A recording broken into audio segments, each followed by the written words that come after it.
প্যারাগ্রাফের বিষয়টা যদি আমি বলি, প্যারাগ্রাফ আমরা ছোটবেলা থেকে ক্লাস 6 থেকে পড়ে আসছি, কিন্তু প্যারাগ্রাফ আমরা হচ্ছে যতই ক্লাসে উঠি, যখন বড় ক্লাসে উঠি আমরা প্যারাগ্রাফ দেখি সবার আগে ভয় পাই, কিন্তু ভয় পাওয়ার কিছু নেই। কেন বলছি জানো? সেটা হলো যে ইংরেজির প্যারাগ্রাফ কিন্তু সেই যে লোডশেডিং পড়ে আসছো, আর্লি রাইজিং পড়ে আসছো, কোনো না কোনো সময় তুমি পড়ে আসছো, কিন্তু কথা হচ্ছে এখন আমাদেরকে ভালো করে নম্বর পেতে হলে আমাদেরকে ভালো করে পড়তে হবে, কিন্তু আমাদের হাতে সময় নেই, আর সময় থাকলেও আমরা সেগুলো ইউটিলাইজ করি নাই। সো আমি তোমাদেরকে যে কথাটা বলবো যে আজকের ক্লাসে আমি তোমাদেরকে জাস্ট এমন কিছু ট্রিক্স এবং ফরম্যাট দিব যেগুলো দিয়ে তুমি ভালো নাম্বার পাবে। অনেকে বলে যে ভাইয়া আপনারা যে ফরম্যাট দেন সেগুলোকে ভালো নাম্বার পাওয়া যাবে কিনা। সো ফরম্যাটটা আসলে লিখতে হবে খুব সুন্দরভাবে অ্যানালাইসিস করে। তুমি যদি মনে করো যে তুমি গতানুগতিক কোনো ফরম্যাট লিখে দেবে, তুমি আন্ডাও পাইতে পারো। ধরো একটা টপিক আসলে ওই টপিকের কিছুই নাই, তুমি একটা ফরম্যাট দিয়ে দিলে, it is very essential, it is very important, এগুলো দিলে হবে না। তোমাকে ওই প্যারাগ্রাফ যেটা আসবে সেটা অনুযায়ী লিখতে হবে। তো আমি একবার শুরুতেই তোমাদেরকে যে বিষয়টা দেখাতে চাই সেটা হলো যে প্যারাগ্রাফ গুলো একটু টাইপস গুলা বলি, তোমাদের কি ধরনের প্যারাগ্রাফ আসার সম্ভাবনা আছে, একটু টাইপস গুলা চিন্তা করো। দেখো, very very important, very very important, সবচেয়ে বেশি ইম্পর্টেন্ট হচ্ছে রোড অ্যাক্সিডেন্টস। এইটা গত বছরও ইম্পর্টেন্ট ছিল, এর আগেও ছিল। হ্যাঁ, এরপর হচ্ছে ইম্পর্টেন্স অফ মোরাল ভ্যালুজ। দেখো এখানে যে সব পড়তে হবে তোমার সব পড়া লাগবে না, বাট আমি তোমাদেরকে সব পড়াবো না, কিন্তু তুমি পেরে যাবা। তোমরা যারা আজকে ফার্স্ট টু লাস্ট ক্লাস করবা মিনিমাম 30টা প্যারাগ্রাফ নিজে লিখতে পারবা, লিখে আসতে পারবা। সো আমি তোমাদেরকে সেইভাবে শেখাবো। ওকে ভাইয়া, যারা শেয়ার করেন, হ্যাঁ যারা শেয়ার করে নাই পাবা না, কিন্তু সবাই শেয়ার করে দাও, সবাই। ইয়েস। সো খেয়াল করে দেখো, এখানে আমি যে জিনিসটা বললাম সেটা হলো, তুমি ধরো তোমার প্যারাগ্রাফ অত ভালো জানা নাই বা তুমি অত ভালো পারেও না, কিন্তু হচ্ছে তুমি আজকের ক্লাসটা যদি করো, মনোযোগ দিয়ে যদি আজকের ক্লাসটা করো, তুমি মোটামুটি এটা শিওর থাকো যে তোমার আজকে অনেকগুলো প্যারাগ্রাফ তোমার মুখস্থ হয়ে যাবে। সো দেখো, রোড অ্যাক্সিডেন্ট খুব ইম্পর্টেন্ট। তারপরে দেখো তোমাদের এখানে ডেঙ্গু ফিভার ইম্পর্টেন্ট, ঠিক আছে, গ্লোবাল ওয়ার্মিং ইম্পর্টেন্ট, এগুলো অনেকগুলো তোমাদের ইম্পর্টেন্ট আছে। এইখানে তোমাদেরকে অবশ্যই ভালোভাবে মনোযোগ দিয়ে কি করতে হবে, ক্লাসটা করতে হবে, এবং পিডিএফটা তোমাদেরকে পেতে হলে অবশ্যই আজকে তোমাদের মেনশন করতে হবে এবং বন্ধুদেরকে জানাতে হবে। সো আমি এইখানে দেখো, দ্বিতীয় যেটা বললাম ইম্পর্টেন্স অফ মোরাল ভ্যালুস, তৃতীয় হচ্ছে ডেঙ্গু ফিভার আছে, গ্লোবাল ওয়ার্মিং আছে, ঠিক আছে, তারপরে দেখো প্রাইস হাইক আছে, ড্রাগ এডিকশন আছে, এগুলো ইম্পর্টেন্ট। এছাড়া কম্পারিজন এন্ড কন্ট্রাস্ট থেকে তোমাদের কি প্রশ্ন আসার সম্ভাবনা অনেক বেশি। যেমন ভিলেজ লাইফ এবং সিটি লাইফ, এই দুইটার মধ্যে পার্থক্য। এরপর দেখো স্কুল লাইফ এবং কলেজ লাইফ, এগুলো হচ্ছে কম্পারিজন এন্ড কন্ট্রাস্ট। তারপর দেখো technical education, general education, junk food, healthy food, offline class, online class, ওই যে ট্রেডিশনাল এডুকেশন বা হচ্ছে অনলাইন ক্লাস, এই দুইটা কাছাকাছি। সো এখানে আমরা এই যে comparison, contrast, cause and effect যে প্যারাগ্রাফ গুলো আছে, এই যে এতগুলো দেখতেছো, দেখো এখানে 22টা প্যারাগ্রাফ আছে। সো এই 22টা প্যারাগ্রাফ মাত্র আমি দুইটা ফরম্যাটে শেখাবো। এখন অনেক ভাই আমার দুইটা ফরম্যাট পারবো না, নাইলে ভাই তুমি পারবা না।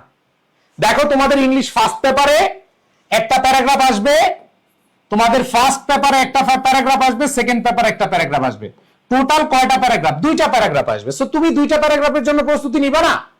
অনেকে ভাবে যে ভাই এই টপিক আমি বাদ দিয়ে দিব, না, বাদ দেওয়ার কোনো অপশন নাই।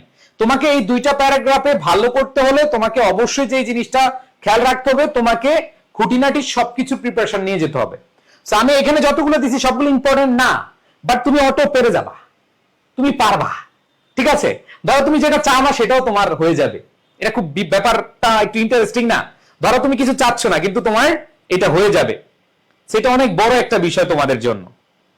আচ্ছা, একজন বলতেছে সাউন্ড প্রবলেম করতেছে, ঠিক আছে, ধরো তুমি যেটা চাও না সেটাও তোমার হয়ে যাবে। এটা খুব ব্যাপারটা একটু ইন্টারেস্টিং। সাউন্ড প্রবলেম হচ্ছে, তুমি কিছু চাচ্ছ না কিন্তু তোমার। আচ্ছা, সো খেয়াল করে দেখো, সাউন্ড একটু কমিয়ে দাও, অনেক বেশি সাউন্ড তো এইজন্য ইয়া লাগতেছে হয়তো। তো আসো এবার তোমাদেরকে যেটা বলছিলাম, দুইটা প্যারাগ্রাফ তোমাদের আসবে। এরপর দেখো ইম্পর্টেন্স দিয়ে, যেমন importance of moral values, importance of learning English, importance of games and sports, importance of tree plantation, early rising female education. So এগুলা কিন্তু আমাদের এইভাবে আসতে পারে। আর ইম্পর্টেন্স না, এটা হচ্ছে ডে রিলেটেড, সরি এটা ভুল আসছে, ডে রিলেটেড, যেমন victory day, victory day, independence day, তারপর হচ্ছে Poila Baishakh, international mother language day. So এগুলো তুমি চাইলে একটা ফরম্যাটে লিখতে পারবা। সো আজকের ক্লাসে তোমার যে সব পড়তে হবে এরকম না, বাট তোমাদেরকে আমি এমন ভাবে শেখাবো যেগুলো তোমরা ইজিলি গ্র্যাব করতে পারবা। আসো আরেকটা বিষয় বলি, সেটা হলো যে এইখানে তোমাদের নেক্সট ক্লাস হচ্ছে আমার কম্পোজিশন, মানে আগামী ক্লাসে আমি তোমাদেরকে ফ্রি রাইটিং বা কম্পোজিশন পড়াবো। এখানে অনেকগুলো আছে, তোমার কম্পোজিশন হয়ে যাবে, প্যারাগ্রাফের সাথে কম্পোজিশন হয়ে যাবে। সো ওইভাবে কিন্তু আমি সাজিয়েছি আজকের ক্লাস এবং পরের ক্লাস। আজকে তো আমরা প্যারাগ্রাফ শিখলাম, পরের ক্লাস আমরা কম্পোজিশন শিখবো। তো আজকের ক্লাস তুমি ভালোভাবে মনোযোগ দিলে কম্পোজিশনটা হয়ে যাবে, এবং এইখানে অনেকগুলো প্যারাগ্রাফ আছে যেগুলো তোমার কম্পোজিশনে কাজে লাগবে। তো আমি আজকের ক্লাস এবং আগামী ক্লাস 6 এবং 7 এই দুইটা ক্লাস মনোযোগ দিয়ে করতে হবে, ঠিক আছে? ওকে। সো এই যে এত এত প্যারাগ্রাফ, তোমার আসলে এত এত প্যারাগ্রাফ মুখস্থ করার দরকার নাই, পড়ারও দরকার নাই, আমি তোমাদেরকে সেভাবেই শিখাবো। আসো বিসমিল্লাহির রহমানির রহিম। প্রথম কথা হচ্ছে ভাইয়া, প্যারাগ্রাফে প্যারা নাই। অনেকেই প্যারাগ্রাফ কি করো, ধরো এখান থেকে শুরু করলা, 5 লাইন 3 লাইন 4 লাইন লিখে এখানে শেষ করলা, আবার আরেক প্যারা শুরু করলা। না, প্যারাগ্রাফ লিখতে হবে এক প্যারায়। কিন্তু তোমাদেরকে দেখানোর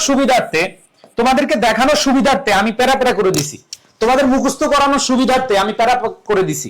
এটার জন্য আবার বলে দিচ্ছি, আমি শুরুতে বলে দিচ্ছি প্যারাগ্রাফে এক প্যারা দিয়ে লিখবা, প্যারাগ্রাফে কোনো হেডিং দিবা না। মানে হচ্ছে ওই যে ইন্ট্রো, ঠিক আছে, ইন্ট্রোডাকশন, তারপর হচ্ছে কজ, ইফেক্ট, এগুলা দিবা না। বাট তোমাদেরকে বোঝানোর জন্য আমি আজকে ফরম্যাটে দিয়েছি। এইখানে মাথায় রাখতে হবে প্যারাগ্রাফ লিখতে হবে কি এক প্যারায়, প্যারাগ্রাফ লিখতে হবে কি এক প্যারায়। সো আমি তোমাদেরকে একটা প্যারাগ্রাফ দিয়ে 17টা প্যারাগ্রাফ শেখাবো। এখন এটার কথা মনে পড়লে তোমাদের বিভিন্ন ইউটিউব বা অনলাইনের ক্লাসের কথা মনে পড়ে যেতে পারে যে ভাই আমি তো মনে হয় এগুলা ক্লাসে দেখছি, বিভিন্ন জায়গায় দেখছি। না, তোমরা এই ক্লাস কখনো দেখো নাই। যদিও অনেকে আমার পেট বেসে আছো, কিছু দেখেছো, আবার নতুন অনেকগুলো প্যারাগ্রাফ আমি এখানে অ্যাড করেছি। সো তোমাদেরকে বলতে চাই ভাইয়া, যে তুমি যদি প্যারাগ্রাফে ভালো করতে চাও তাহলে তুমি এক ফরম্যাট দিয়ে সব লিখতে পারবে না।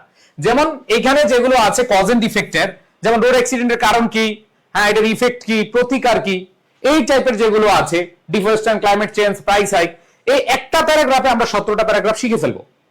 এবং এগুলা লিখতে তুমি নম্বর পাবা মাস্ট। মার্কস কখনো তুমি 10-এর মধ্যে 9 পাবা, কখনো 8 পাবা, 7 পাবা, এর কম পাবা না ইনশাল্লাহ।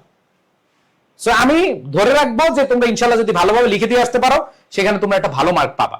এখন অনেকে বলে ভাইয়া আমাদের তো টপিক সেন্টেন্স দিয়ে লিখতে হয়, যেমন রোড অ্যাক্সিডেন্ট কি, মনে রাখবা যদি কজ এন্ড ইফেক্ট দিয়ে আসে তাহলে এখানে রোড অ্যাক্সিডেন্ট কি বলার দরকার নাই। কারণ তোমাদের দেখো সিলেবাসে লেখা আছে cause and effect. So cause and effect paragraph অথবা লিস্টিং এর ক্ষেত্রে তোমার লাগে, ধরো লিস্টিং প্যারাগ্রাফে অথবা ডেসক্রিপটিভ প্যারাগ্রাফে তোমাদের কি লাগে। কিন্তু এখানে cause and effect, comparison, contrast অথবা কোনো ডে রিলেটেড, হ্যাঁ এখন তুমি যদি বলো বিজয় দিবস কাকে বলে, এটা কি তোমার কি আসলে ব্যাখ্যা করার দরকার আছে? মাতৃভাষা দিবস কাকে বলে, এটা তো আমরা আসলে ওইভাবে মানে ডিফাইন করি না। সো ব্যাপারটা হচ্ছে ভাইয়া, এই যে কজ এন্ড ইফেক্ট এইগুলোই ম্যাক্সিমাম তোমাদের অনেক জায়গায় কমন পড়ে যাবে। সো এই কয়টা জাস্ট আমরা একটা ফরম্যাটে শিখবো। কয়টা ফরম্যাটে? একটা ফরম্যাটে। সবাই রেডি আছো? আসো, জাস্ট আমি তোমাদেরকে একটা ফরম্যাট দেখাবো। সো ওই ফরম্যাট অনুযায়ী তোমরা কি করবা শিখবো। শুরুতেই আমরা সাইবার বুলিংটা শিখবো বা সাইবার বুলিংটা লিখবো। এর আগে তোমাদেরকে আমি ফরম্যাটটা দেখাই। আবার বলতেছি ভাইয়া, ফরম্যাটের শুরুতে তোমরা অনেকে দেখবা ভাইয়া এখানে তো ইন্ট্রো আছে, ঠিক আছে, এখানেও তো আপনি ইন্ট্রো দিছেন, কজেস দিছেন, ইফেক্ট দিছেন, এগুলা লেখা লাগবে না। প্রথম কথা হচ্ছে ভাইয়া এগুলা তোমাদের বোঝানোর সুবিধার্থে আমি দিছি, এগুলা কিচ্ছু লিখবা না, এগুলা কিচ্ছু লিখবা না, কনক্লুশন এগুলা কিছু লিখবা না। এগুলো আমি লিখে দেওয়ার আরেকটা কারণ আছে, যদি কোনোভাবে তোমাদের কম্পোজিশন চলে আসে, দেখো ধরো তোমার প্যারাগ্রাফ আসলো না, তোমাদের কম্পোজিশন চলে আসলো। 25-এর কিন্তু নাই, 26 যারা আছে এদের কম্পোজিশন, তো 25-এর যারা এদের তো প্যারাগ্রাফই আসবে। সো যদি কম্পোজিশন আসে তখন তুমি এভাবে লিখতে পারবা। যদি কম্পোজিশন আসে বা ফ্রি রাইটিং আসে তখন তুমি এভাবে প্যারা করে লিখবা। যদি প্যারাগ্রাফ আসে তখন তুমি ভাই এই জায়গায় লিখবা না, এই সেন্টেন্সটা শুরু হবে এখান থেকে। আবার দেখো এই সেন্টেন্সটা শুরু হবে এখান থেকে, এই সেন্টেন্সটা শুরু হবে এখান থেকে। সো প্যারাগ্রাফে কয় প্যারা ভাইয়া? এক প্যারা। সো আসো আমরা 17টা প্যারাগ্রাফ শিখবো জাস্ট একটা ফরম্যাটের মাধ্যমে। আসো, এবং অনেকের প্রশ্ন ভাইয়া নম্বর পাবো কিনা, নম্বর পাবা কিভাবে সেটা কিন্তু আমি এখন দেখাই দিব, কোনো সমস্যা নাই। আসো দেখো, we face many challenges in life, এই লাইনটাকে লিখতে পারবো না বলো, মুখস্থ করে ফেলো। We face many challenges in life, আমরা অনেক বাধা বা কঠিন পরিস্থিতির সম্মুখীন হয়ে জীবনে and dash is এখানে টপিকের নাম লিখবা। ধরো আসলো কি সাইবার বুলিং, আসলো কি আসলো সাইবার বুলিং। তাহলে cyber bullying is one of the most alarming in recent Times. অনেকে বলে যে ভাই আমার মুখস্থ হয় না, কেউ মুখস্থ করবা না। তোমরা আবার বলতেছি, তোমরা কেউ মুখস্থ করবা না। যদি মুখস্থ করো তাহলে ধরা খেয়ে যাবা, যদি মুখস্থ করো তাহলে ধরা খাবা। তোমরা জাস্ট ভাইয়ের যে পিডিএফটা দিব, ভাইয়ের ক্লাসটা করো, তুমি কয়েকটা আমার সাথে পড়তে পড়তে তোমার মুখস্থ হয়ে যাবে। তাহলে প্রথম লাইনটা কি ছিল? We face many challenges in life, dash is one of the most alarming in recent Times. তাহলে এই প্রথম লাইনটা সবাই লিখতে পারবা কিনা বলো তো ভাইয়া?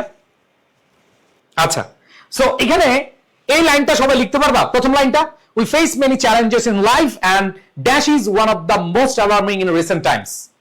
এরপর দেখো, it is now a major concern world wide and in our country, যে এটা বিশ্বব্যাপী, এটা বিশ্বব্যাপী, অনেক বেশি সাউন্ড হচ্ছে, হ্যাঁ এটা বিশ্বব্যাপী অনেক বেশি উদ্বিগ্নতার একটা বিষয়। এরপরে বলছে আমাদের দেশেও ক্রিয়েটিং নিউ প্রবলেমস এভরিডে, এবং এটা প্রতিদিন নতুন নতুন সমস্যা কি করছে? তৈরি করছে। এটা নতুন নতুন সমস্যা কি তৈরি করছে, বুঝতে পারছি? ওকে, সো খেয়াল করে দেখো ভাই আপুরা, যারা তোমরা যারা আগের যে পাঁচটা ক্লাস করেছো, যারা মুখস্থ করতে পারো না, আমি বলতেছি ভাই ক্লাসটা করো আর বাসায় রিডিং করবা, আর কিচ্ছু করা লাগবে না, বুঝাইতে পারছি? ওকে, এবার দেখো, to overcome it we must identify the key reasons behind the issue and eliminate them from the root. So যেহেতু এইখানে সাইবার বুলিং এর অবশ্যই ঘটার কারণ থাকে, এর পেছনের ইফেক্ট, এই কারণের পরে এর ইফেক্ট হয়। যদি সাইবার বুলিং হয় তাহলে সেই ক্ষেত্রে কি ইফেক্ট পড়ে এবং এর প্রিভেনশন কি। সো এটাই বলেছে যে behind this issue and eliminate them from the root, এবং এগুলো একবারে মূল থেকে কি করতে হবে? প্রতিহত করতে হবে। সো এইটা তুমি বেশি না 6-7 বার পড়লে তোমার মাথায় আটকে যাবে। এরপরে কি বলেছে দেখো, সেভারাল ফ্যাক্টরস ডিরেক্টলি, এবার তুমি কজেসটা নিয়ে আসবা, যে several factors directly contribute to the rise of dash, যে কিছু বিষয় আছে যেগুলো একবার সরাসরি অবদান রাখে কিসের জন্য? সাইবার বুলিং এর জন্য। কিসের জন্য? সাইবার বুলিং এর জন্য। দ্য মেইন কজেস ইনক্লুড, এখন এই কারণগুলো কি কি, এই লেখাটার উপরে কয়েকটা পয়েন্টের উপর ডিপেন্ড করে তুমি আসলে ফুল মার্কস পাবা কিনা। অনেক টিচার তোমার এই লেখা থেকে 10-এ 10 দিবে, কারণ তুমি এখানে ইনফরমেশন ঠিক দিচ্ছ। এইবার আসো ভাইয়া, খেয়াল করে দেখো, এখন তুমি দেখো এই কয়েকটা কজ লিখবা। যেমন একটা হচ্ছে কি, মিসইউজ অফ সোশ্যাল মিডিয়া, যে সোশ্যাল মিডিয়ার অপব্যবহার। এই যে সাইবার বুলিং হচ্ছে, এর প্রধান কারণটা কি? যে মিসইউজ অফ সোশ্যাল মিডিয়া, এটা লিখলা। ল্যাক অফ ডিজিটাল লিটারেসি, যে ডিজিটাল শিক্ষার অভাব। এখানে আমি 4টা দিছি, তুমি 4টা না 2টা লিখলো তোমাকে টিচার নাম্বার দিবে। আমি একটু বেশি দিছি, যে তুমি 2টা লিখলো নাম্বার পাবা। তাহলে তুমি লিখো ইনক্লুড, কজ নাম্বার 1 লিখবা কি ভাইয়া? যে misuse of social media. Number 2 এখানে কমা দিয়ে লিখবা ল্যাক অফ ডিজিটাল লিটারেসি, অথবা অ্যানোনিমিটি অফ দ্য ইন্টারনেট, ইন্টারনেটে পরিচয় গোপন রাখা। তার হচ্ছে উইক সাইবার লজ, আমাদের যেই সাইবার আইন এটা খুবই, ঠিক আছে ভাই, এটা খুব সহজ, মুখস্থ হয়ে যাবে ইনশাল্লাহ, মুখস্থ হয়ে যাবে আশা রাখি আমি ইনশাল্লাহ।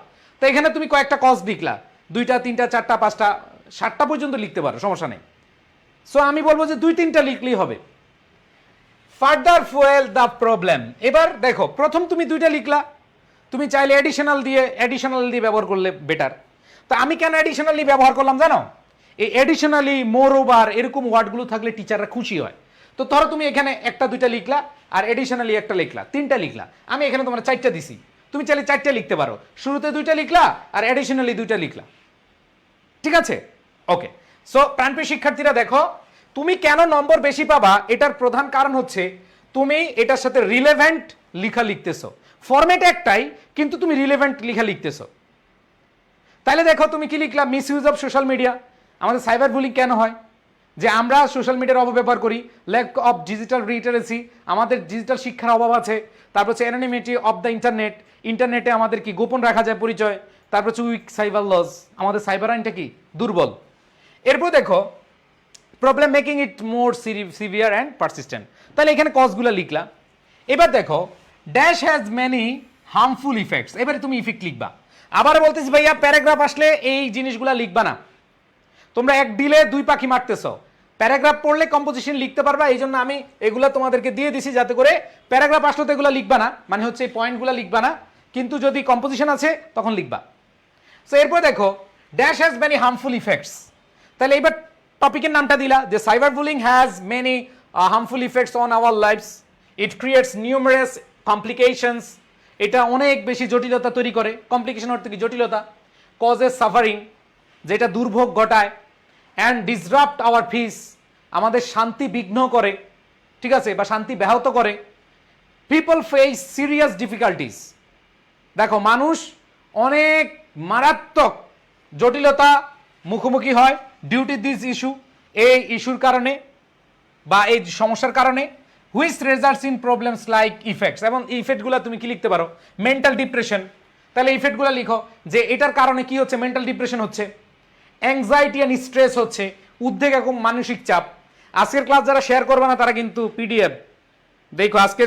আজকের এটা খুবই কষ্ট হয়েছে, আমি অনেক কষ্ট করে এটা বানাইছি। ওকে ভাইয়া, গ্রামারের একটা শর্ট কোর্স আনেন, এইভাবে পড়িয়ে দিবেন। আচ্ছা আচ্ছা, দেখো তোমাদের 80 মার্কের পড়া কিন্তু আমি পড়াইয়া দিচ্ছি, আর 120 তোমরা ভালোভাবে পড়ো। গ্রামারে তোমাদের 60 মার্ক, গ্রামারে 60 মার্ক, ইংলিশ ফার্স্ট পেপারে 60 মার্ক। সো এই 60-60তে তোমাকে খেলে দিতে হবে। গ্রামারে টার্গেট রাখবা 50, কোনো কথা নাই। 50 মার্ক টার্গেট রাখবা, 50 মার্ক, 50% না, 50 মার্ক সম্ভব, সম্ভব। গ্রামারে 50 পাওয়া সম্ভব ইজিলি, যদি তুমি এখন থেকে সিরিয়াস হও। অনেক বলে ভাই এগুলা বললেন না। আচ্ছা তাই দেখো, mental depression, anxiety and stress, তারপরে সোশ্যাল আইসোলেশন, তারপরে সুইসাইডিয়াল টেন্ডেন্সিস। অনেকে সাইবার বুলিং এর কারণে আত্মহত্যা প্রবণতার মধ্যে দিয়ে চলে যায়। সো এখানে দেখো তুমি ইফেক্টগুলো দুই একটা লিখলা। এবার দেখো ultimately it damages our wellbeing and prevents us from leading a peaceful life. এটা আমাদের শান্তি কল্যাণ নষ্ট করে এবং এটা আমাদের পিসফুল লাইফ, আমাদের শান্তিপূর্ণ জীবনকে ব্যাহত করে।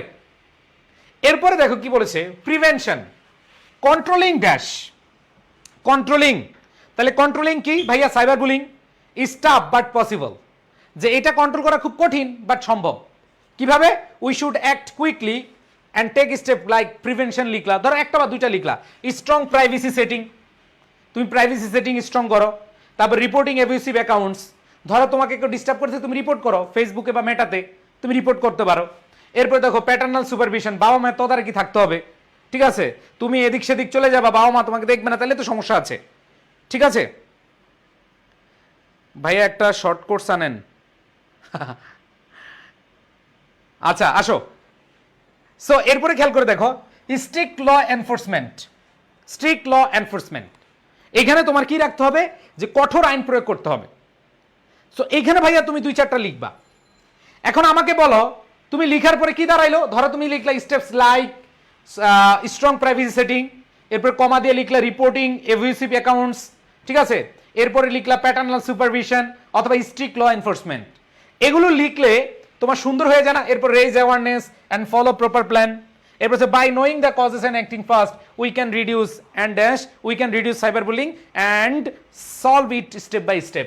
এখন বলো টিচার নাম্বার দিবে কিনা? বলো এটা লিখলে শিক্ষক নম্বর দিবে কিনা? তোমাদের কাছে আমি মতামত শুনবো। বলো এইভাবে লিখলে তুমি নম্বর পাবা কিনা? তোমরা নিজেরাই বলো ভাইয়া, চান এইভাবে লিখলে টিচার নাম্বার দিবে কিনা? ভাইয়া পুরা আমার প্রাণপ্রিয় শিক্ষার্থীরা বলো, পাবা কিনা?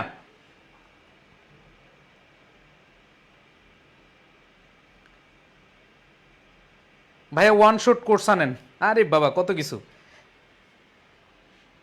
দেখো আমি তোমাদেরকে বলি যে তোমরা এখানে যারা আছো বলো তো, এইখানে এইভাবে লিখলে নম্বর তোমরা পাবা না ভাইয়া? ইনশাল্লাহ আমি তোমাদের বলছি, ইনশাল্লাহ তোমরা নম্বর পাবা, দিবে, নাম্বার দিবে। আসো একটা শেষ, আমরা এই ফরম্যাটে সব লিখবো। সো দেখো আমরা এই ফরম্যাটেই সবগুলো লিখবে। এই যে বসায় দিলাম, we face many cyber bullying দিলাম। দেখো এই যে যেগুলো পড়াইছি এগুলো খালি বসায় দিলাম। দেখো দেখো, we face many challenges in life and cyberbullying is one of the most alarming in recent times. It is now a major concern worldwide and in our country. তোমরা আমার ক্লাস করতে করতে মুখস্থ করে ফেলবা। তুমি শিওর থাকো, তুমি যদি আজকে ক্লাস মনোযোগ দাও তুমি এমনিই পারবা ইনশাআল্লাহ।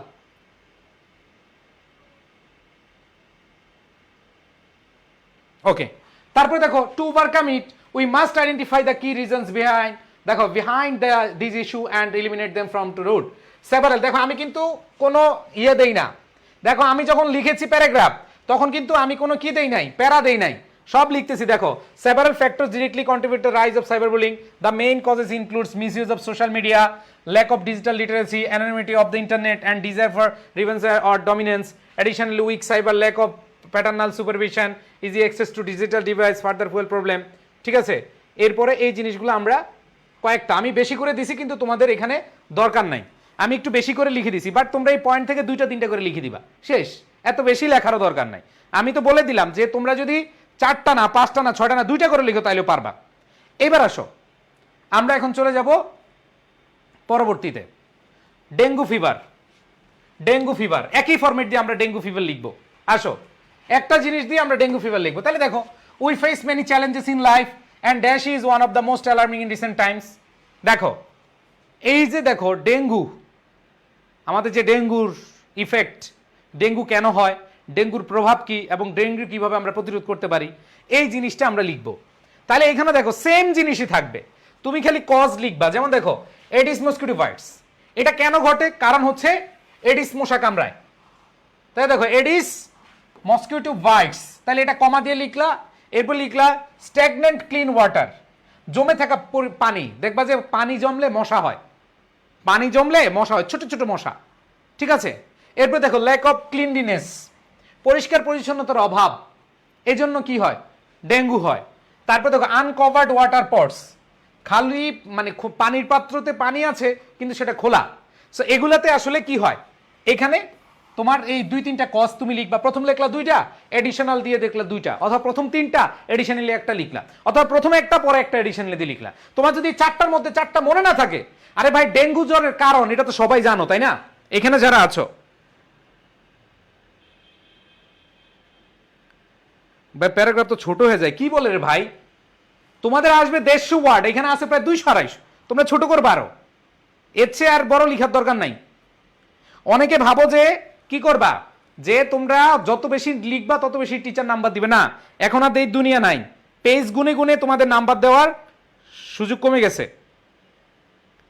আচ্ছা, তোমাদের এখানে কারা কারা সায়েন্সের আছো, ফিজিক্স ওয়ার্কশপ শুরু হবে 15 তারিখ থেকে, কারা কারা সায়েন্সের আছো বলো তো? তারা হচ্ছে আমাদের দেখো টেলিগ্রাম গ্রুপ আছে, ওইখানে ভাই বাংলা নিবেন, হ্যাঁ বাংলাও নিব। তাহলে দেখো কজগুলো লিখলা। এরপর দেখো dash has many harmful effects on our lives, it creates numerous complication, causes suffering, deserves peace. এবার তুমি ইফেক্ট লিখবা। দেখো ইফেক্ট কি, হাই ফিভার এন্ড হেডেক, তীব্র জ্বর ও মাথা ব্যথা হয়।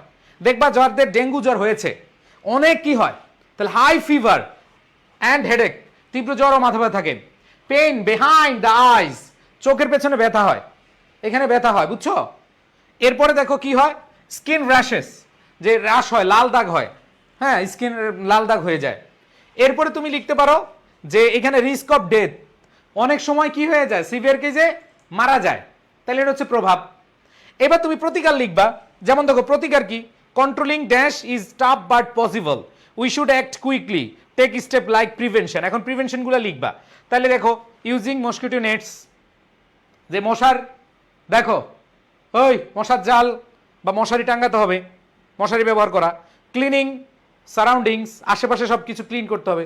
মনে রাখবে কজ এবং প্রিভেনশন কাছাকাছি, এই কজ কারণ এবং প্রতিরোধ এই 2টা কাছাকাছি, মানে এটা যা হবে এইটাই তুমি কাছাকাছি। যেমন ওইখানে বলছে এডিস মশা কামড়ায়, তার মানে তোমার মশারি টাঙ্গাইতে হবে। এরপর দেখো ক্লিনিং সারাউন্ডিংস, চারপাশ পরিষ্কার করতে হবে। তারপর দেখো ডেস্ট্রয়িং মসকিটো ব্রিডিং সাইটস, মানে যেখানে যেখানে মশা হইতে পারে, প্রজনন হইতে পারে, সেখানে তোমার কি করতে হবে, পরিষ্কার করে নিতে হবে। এরপরে বলেছে রেজিং পাবলিক অ্যাওয়ারনেস, তো এখানে দেখো রেজ অ্যাওয়ারনেস যেহেতু আছে, তোমার আর লাস্টেটা লেখার দরকার নেই। সো তুমি নিজেই বুঝবা কোনটা লিখতে হবে কোনটা লিখতে হবে না। সো এখানে যদি এইভাবে লিখো, বলো এই পয়েন্টগুলো যদি দিয়ে তোমাকে লিখতে বলে বা লিখো, তুমি নাম্বার পাবা না ভাইয়া?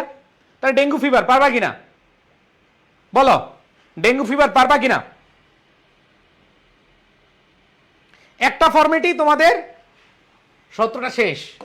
এখন আসো, আর অনেকে তোমাকে শিখাবে সবগুলোর জন্য একটা আন্ডা পাবা, সবগুলোর জন্য একটা লেখা যাবে না। তোমরা অনেকেই বলো ভাই এতগুলো ফরম্যাট, আমি প্রত্যেকটা 2টা-3টা করে ফরম্যাট দিছি, রিপোর্ট রাইটিং বলো 2টা-3টা, তারপর হচ্ছে সবগুলা দিছি। এখন এগুলো নাকি তোমাদের চাপ, ভাই তাইলে তোমার আর পড়াশোনা করার দরকার নাই। তুমি যদি একটা ফরম্যাট দিয়ে পাস করতে চাও, ভালো করতে চাও, তুমি পারবা না। এত তো স্টুডেন্ট ফেল করছে কেন, গত বছর 38 জন ফেল করছে প্রতি 100 জনে। তাহলে তুমি ভাই পড়াশোনা না করলে এবার পাস করবা না। এখনো সিরিয়াস হও, ফাইজলামি করো না, ভাইবো না যে ভাইয়া আরো সহজভাবে দেন, আর সহজভাবে না, সহজভাবে দিব, তুমি মুখস্থ করবা, লিখবাও, নম্বর পাবা না, তো লাভ কি? ওটা তো কোনো লাভ হবে না, তাই না? সো এবার আসো ডেঙ্গু ফিভার বাদ দিয়ে আমরা যদি আরেকটা পড়ি, ডেঙ্গু ফিভার গেল, এবং ডেঙ্গু ফিভার কিভাবে, এই যে তোমাদেরকে লিখে দিলাম, এটাও লিখে দিলাম। এবার আসো তোমাদের গ্লোবাল ওয়ার্মিং খুব ইম্পর্টেন্ট, সো আমরা এই ফরম্যাটে লিখবো, সেম জিনিস। So we face many challenges in life, হ্যাঁ, dash is one of the alarming recent time is now major concern world wide, একই জিনিস লিখবা। এরপরে কজ লিখবা, ধরো এই গ্লোবাল ওয়ার্মিং এর প্রথম যে কারণটা সেটা হচ্ছে গ্রিন হাউস ইফেক্ট। স্বাভাবিকভাবে গ্লোবাল ওয়ার্মিং, ক্লাইমেট চেঞ্জ, এগুলো হচ্ছে কি, দেখো গ্রিন হাউস ইফেক্ট, তাহলে বসায় দাও কজ নাম্বার 1-এ। এবার কমা দিয়ে লিখো ডিফরেস্টেশন, বৃক্ষ নিধন, গাছপালা কাটা। এই যে গ্লোবাল ওয়ার্মিং হচ্ছে, বিশ্ব উষ্ণায়ন হচ্ছে, এর পেছনের আরেকটা কারণ হচ্ছে ডিফরেস্টেশন, বন উজাড় বা গাছ কাটা। এরপরে দেখো 3 নম্বরে তুমি বসাবা যে তুমি বার্নিং অফ ফসিল ফুয়েলস, জীবাশ্ম জ্বালানি পুরানো। এরপরে তুমি লিখতে পারো এডিশনালি, তুমি 4টা-5টা অনেক, আমি বলবো যে 2টা-3টা লিখলে হবে, ঠিক আছে? এরপর দেখো র্যাপিড ইন্ডাস্ট্রিয়ালাইজেশন, দ্রুত শিল্পায়নের কারণে গাছপালা কাটতে হচ্ছে এবং সেখানে তোমার কি ওয়ার্মটা বা ওয়ার্মিং হচ্ছে। সো এখানে তুমি কজ লিখলে, এবার দেখো একই কথা, দেখো একই জিনিস, এবার তুমি ইফেক্টস গুলা লিখবা। কোনো চেঞ্জ আছে ফরম্যাটে? কোনো চেঞ্জ আছে ফরম্যাটে? চেঞ্জ নাই। এখন আসো, এই যে গ্লোবাল ওয়ার্মিং হচ্ছে, এটার কারণে কি কি ক্ষতি হচ্ছে, প্রভাবটা কি, সেটা আমরা দেখবো। যেমন দেখো রাইজিং সি লেভেল, সমুদ্রপৃষ্ঠ উচ্চতা বৃদ্ধি পায়, সমুদ্রপৃষ্ঠ রাইজিং সি লেভেলস, দেখো rising sea levels, rising sea levels মানে কি, সমুদ্রপৃষ্ঠের উচ্চতা বৃদ্ধি পাওয়া, তার মানে পানি বাড়ে, নদী ভাঙ্গন হয়। তারপরে দেখো মেল্টিং অফ পোলার আইস, মেরু অঞ্চলে বরফ গলে যায়, মেল্ট মানে কি হয়, গলে যায়, বরফ গলে যায়, কি পোলার আইস। মেরু অঞ্চল, মেরু অঞ্চলের বরফকে বলা হয় পোলার আইস, পোলার আইস। তো এই পোলার আইস কি হচ্ছে, বরফ গলে যায়। ফ্রিকুয়েন্ট ন্যাচারাল ডিজাস্টার, ঘন ঘন প্রাকৃতিক দুর্যোগ হয়। আমাদের এই পৃথিবীতে পানি অনেক বেশি, যদি আরো পানি বেড়ে যায় তাহলে এটা আমাদের জন্য ক্ষতি হয়ে যায়। ওকে, এরপরে দেখো threat to human health and wild life, যে জনস্বাস্থ্য এবং বন্যপ্রাণীর জন্য এটা হুমকি হয়ে যায়। জনস্বাস্থ্য এবং যেই প্রাণী আছে তাদের কি হয়ে যায়, হুমকির সম্মুখীন হয়, তারা কি হুমকির সম্মুখীন হয়। ভাইয়া এই প্যারাগ্রাফ দিয়ে সমস্যা সংক্রান্ত লেখা যাবে? ভাই তোমাদেরকে বলি, এই যতগুলো প্যারাগ্রাফ, 70টা প্যারাগ্রাফের বাইরে কিছু লিখতে যায়ও না। যদি আসে, যদি সমস্যা সংক্রান্ত আসে তাহলে এইভাবে লিখবা, কেন হয়, কি কি, এই কারণগুলো তোমার 2-1টা লিখে দিতে হবে, নাহলে কিন্তু নাম্বার পাবা না। ধরো তুমি এখান থেকে দেখে দেখে ফরম্যাট লিখে নাম্বার পাবা না, কিন্তু এখানে তোমার 2-1টা জিনিস দিয়ে দিতে হবে, ঠিক আছে? বা ফিজিক্স ওয়ার্কশপ 15 তারিখ থেকে ফিজিক্স ওয়ার্কশপ, ওকে, যারা শেয়ার করেছো পিডিএফ পাবা। এবার আসো ইফেক্টগুলা কি আমরা দেখলাম, এবার হচ্ছে প্রতিকার কি। দেখো প্রতিকার কি হইতে, প্ল্যান্টিং মোর ট্রিজ। ওই যে বললাম যে কজের সাথে প্রিভেনশনের একটা সম্পর্ক আছে, এখানে বলেছে ডিফরেস্টেশন আর এখানে বলছে প্ল্যান্টিং মোর ট্রিজ, যে অনেক গাছপালা কি করতে হবে, লাগাতে হবে। ইউজিং রিনিউয়েবল এনার্জি, নবায়নযোগ্য জ্বালানি ব্যবহার করতে হবে। রিডিউসিং কার্বন ইমিশনস, যে কার্বন নিঃসরণ কমানো। ক্রিয়েটিং ইন্টারন্যাশনাল অ্যাওয়ারনেস, আন্তর্জাতিক সচেতনতা বৃদ্ধি করা। এখন কেন ইন্টারন্যাশনাল অ্যাওয়ারনেস হবে, এর কারণ হচ্ছে এটা হচ্ছে গ্লোবাল, এটা গ্লোবাল, এটা দেশের ইস্যুরা, এটা বিশ্বের, সেই জন্য ইন্টারন্যাশনাল অ্যাওয়ারনেস হবে। বুঝাইতে পারছি ভাইয়া? ওকে, সো আসো এরকম আরো কিছু আমরা যদি দেখি, সেটা আমি তোমাদেরকে বসায় দিছি যে কি কি লিখতে হবে। এখন আসো যদি আমি তোমাদেরকে বলি যে লোডশেডিং, দেখো লোডশেডিং, লোডশেডিং স্কুল লাইফে পড়ো নাই এরকম কেউ আসো, জীবনও পড়ো নাই, বলো লোডশেডিং পড়ো নাই এরকম কেউ আসো তোমাদের মধ্যে? কেউ আসো যে ভাই লোডশেডিং এটা জীবনও পড়ি নাই? আমার বিশ্বাস হয় না যে এখানে কেউ আছো যে লোডশেডিং এটা তোমরা কোনোভাবে পড়ো নাই। দেখো, সো লোডশেডিং কেন হয়, এর প্রভাব কি এবং এর প্রতিকার কি। সো লোডশেডিং প্রধানত কেন হয়, শর্টেজ অফ ইলেকট্রিসিটি প্রোডাকশন। দেখবা গরমকালে লোডশেডিংটা একটু বেশি হয়, গরমকালে কি লোডশেডিংটা একটু কি বেশি হয়, কেন হয়, কারণ তুমি আমি যে ব্যবহারটা করি এটা আমরা শীতকালে কি আমরা এসি চালাই, শীতকালে ফ্যান চালাই না। এই যে যখন এসি চালাও ফ্যান চালাও তখন হুট করে কি সবার ব্যবহার বেড়ে যায়, আর আমাদের তো একটা যোগান আছে তাই না। সো আমাদের যে চাহিদা এবং আমাদের যে উৎপাদন বা যোগান এটা আমাদের কম হয়ে যায়, ঘাটতি, shortage shortage of electricity production, দেখবা গরমকালেই তোমার কি হচ্ছে, বেশি হচ্ছে, কিন্তু শীতকালে কিন্তু তোমার কারেন্ট মানে যেটাকে আমরা ইলেকট্রিসিটি বলি, ইলেকট্রিসিটি যায় না। এরপর দেখো illegal connection and power theft, অবৈধ সংযোগ ও বিদ্যুৎ চুরি থাকে। মানে যতটুকু যে আমি বললাম যে তোমরা এখানে যারা আছো, যে আমার 1000 মানুষ আছো বাসায়, এখন তোমরা 1000 মানুষের জন্য আমি কি করলাম, 1000টা ধরো তোমরা আমার এখানে বেড়াতে আসছো, আমার ক্লাসে বেড়াতে আসছো, তোমাকে আমি বিরিয়ানি দিব, কি দিব, বিরিয়ানি। সো বিরিয়ানি দিব, তো আমি জানি যে আমার এখানে তোমরা কতজন, 1000 জন আছো, তাহলে খেয়াল করে দেখো এই বিরিয়ানি যে 1000 জন আছে, এই 1000 জন্য আমি 1000 প্লেট আনলাম, কিন্তু এর মধ্যে কিছু থেফট চোর ছিল যারা দুইটা দুইটা করে নিয়ে নিছে, মানে এরকম 100 জন দুইটা নিয়ে নিছে, তার মানে কি হচ্ছে ওই 900 জন পাচ্ছে আর 100 জন পাচ্ছে না, কারণ এই 900 জনের মধ্যে কেউ দুইটা নিয়ে নিছে। সো এই জিনিসটাই বোঝাচ্ছে illegal connection and power theft, কারণ আমি জানি এতটুকু আমার দরকার কিন্তু এর মধ্যে চুরি হয়ে গেছে। এরপর দেখো ইনক্রিজিং ডিমান্ড ফর পাওয়ার, যে আমাদের এই বিদ্যুতের চাহিদা দিন দিন বাড়ছে। দেখো আগে সবার ঘরে মোবাইল ছিল না, আগে সবাই সবকিছু বন্ধ করে ঘুমিয়ে যাইতো, আর এখন রাত 12টা 1টা পর্যন্ত খালি চলে মোবাইল, ফ্যান আর টিভি, অনেক কিছু চলে। সো এই জায়গাগুলোতে আমাদের কি বাড়তেছে, ঠিক আছে। এরপরে খেয়াল করে দেখো টেকনিক্যাল ফল্টস এন্ড মিসম্যানেজমেন্ট, অনেক সময় লোডশেডিং কি হয়, যেমন আমাদের ক্লাসের মধ্যে হুট করে দেখবা যে লোডশেডিং হয়, এটা টেকনিক্যাল প্রবলেমের কারণে হুট করে হয়ে যায় অনেক সময়। সো এই জিনিসগুলো হয়। দেখো আমি তোমাদেরকে পড়াচ্ছি প্যারাগ্রাফ, এমনভাবে পড়াচ্ছি যাতে করে তোমরা কম্পোজিশনও পেরে যাও। কম্পোজিশন ক্লাস কালকে নিব, বাট আমি তোমাদের কেমনভাবে পড়াচ্ছি কম্পোজিশনটাও যেন তোমাদের হয়ে যায়। আবার বলতেছি, আমার ক্লাসের সাথে কেউ যদি বলো যে ভাইয়া এরকম তো এরকম হয়, আমি এই ফরম্যাট পড়বো না, আমি এক ফরম্যাটই সব লিখবো, ভাই তুমি চলে যাও, কিন্তু এই ফরম্যাট লিখলে তুমি নম্বর পাবা, ভালো নম্বর পাবা ইনশাল্লাহ। ওকে, সো খেয়াল করে দেখো এবার ইফেক্টগুলো দেখো। ডিসরাপশন ইন্ডাস্ট্রিয়াল প্রোডাকশন, শিল্প উৎপাদন ব্যাহত হচ্ছে। ধরো যখন বিদ্যুৎ চলে যায় হুট করে বন্ধ হয়ে গেলে এটা উৎপাদন ব্যাহত হয়। তারপরে suffering of student during exams, বিশেষ করে বিদ্যুৎ না থাকলে যদি ধরো তুমি কক্ষতে পরীক্ষা দাও, অনেকের চোখে সমস্যা, অনেকের দেখা যাচ্ছে গরম অনেক বেশি, তো এখানে ক্লাসে বা তুমি যে ক্লাসরুমে বসে পরীক্ষা দাও এটা হয়। এরপর স্পয়েলেজ অফ ফুড অ্যান্ড রেফ্রিজারেশন, ফ্রিজে রাখা খাবারটা কি হয়ে যায়, নষ্ট হয়ে যায়, স্বাভাবিক। দেখবা যে অনেকদিন কারেন্ট না থাকলে এগুলো কি নষ্ট হয়ে যায়। তারপরে দেখো ইন্টারাপশনস অফ হসপিটাল অ্যাক্টিভিটিস, হাসপাতালে কার্যক্রম বিঘ্নিত হয়। হ্যাঁ, এরপরে তুমি দেখো, তুমি যদি এর প্রতিকার লিখো তাহলে প্রতিকারের জায়গায় প্রতিকার, সেটিং আপ নিউ পাওয়ার প্ল্যান্টস, এভাবে লিখলে ভাইয়া তুমি মাস্ট নাম্বার পাবা। আবার বলতেছি ভাইয়া যেভাবে শিখাচ্ছি সেভাবে শিখো।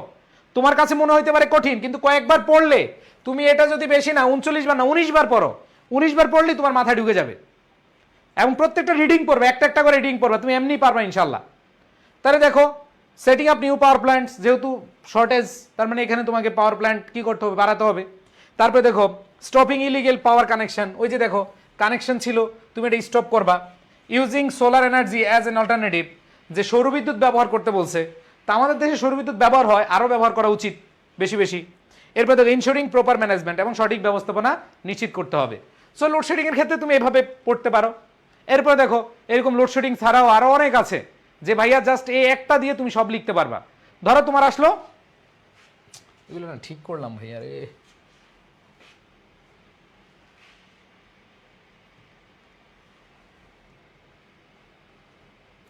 ধরো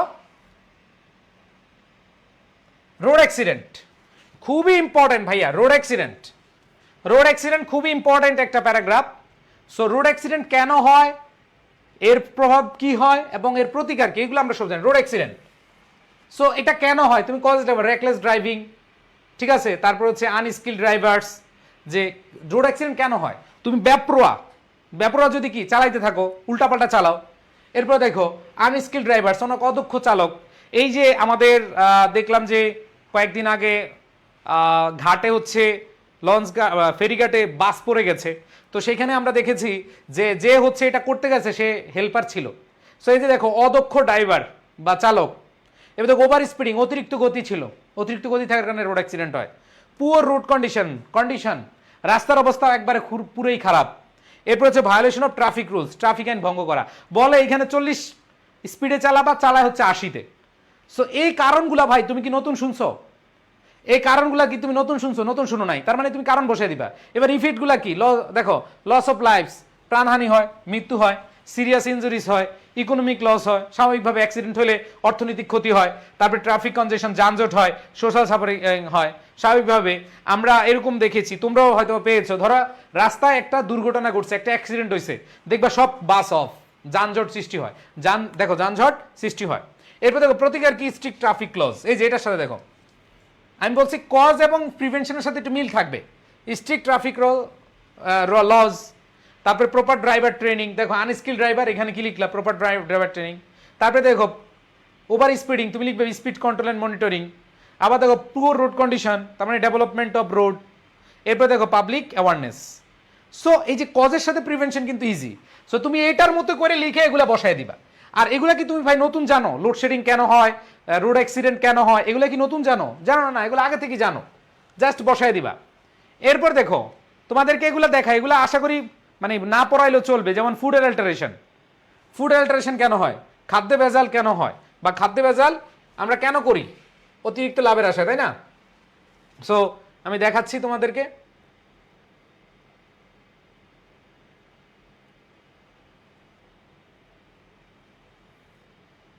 দেখো, সো খাদ্য ভেজালের কারণগুলো একটু যদি তুমি দেখো কি কি হতে পারে। প্রথম কথা হচ্ছে ভাইয়া, এর কারণটা হচ্ছে,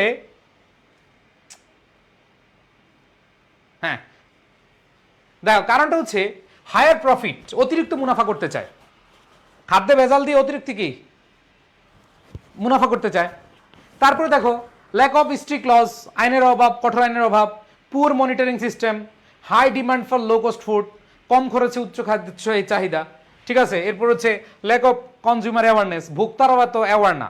ধরো একটা পানি কিনতেছে, পানি ডেটটাই দেখে না। একটা জুস কিনতেছে, হ্যাঁ ইয়ে করতেছে না, ডেটটা দেখতেছে না। এবং এর ইফেক্ট কি হয়? Serious health issues. আমাদের মধ্যে অনেকে আছে পড়তে জানতে পারে না, কি করে? ওই যে ধরো কেউ একজন একটা প্রোডাক্ট কিনছে, দোকানদার, এখন দেখলো এটার কি মেয়াদ শেষ, এখন এটা যদি মানে না খাওয়াইতে পারে তাহলে তো তার লস, তো প্রফিটের জন্য করে, এর কারণে সিরিয়াস হেলথ ইস্যুস হয়।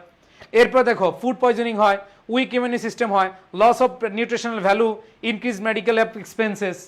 সো এগুলো হচ্ছে প্রভাব পড়ে।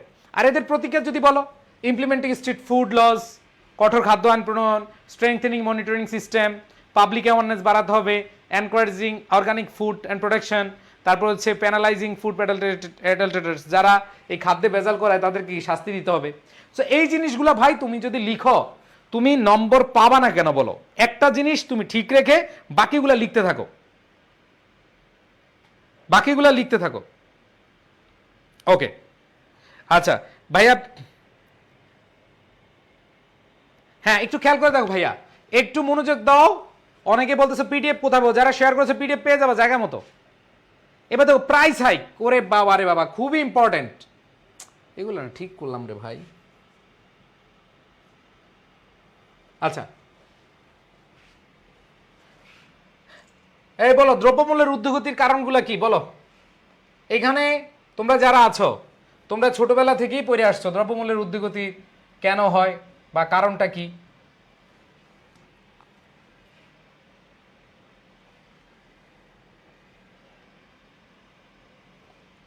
আচ্ছা আমরা একটু দেখি। দেখো এই একটা ফরম্যাট দিয়ে তুমি হচ্ছে প্রাইস হাইকের কারণগুলো একটু জানবা, কজ ইফেক্ট অ্যান্ড প্রিভেনশন লিখলে তুমি নাম্বার পাইবা। দেখো যখন ডিমান্ড বেড়ে যায় তখন প্রাইস বেড়ে যায়।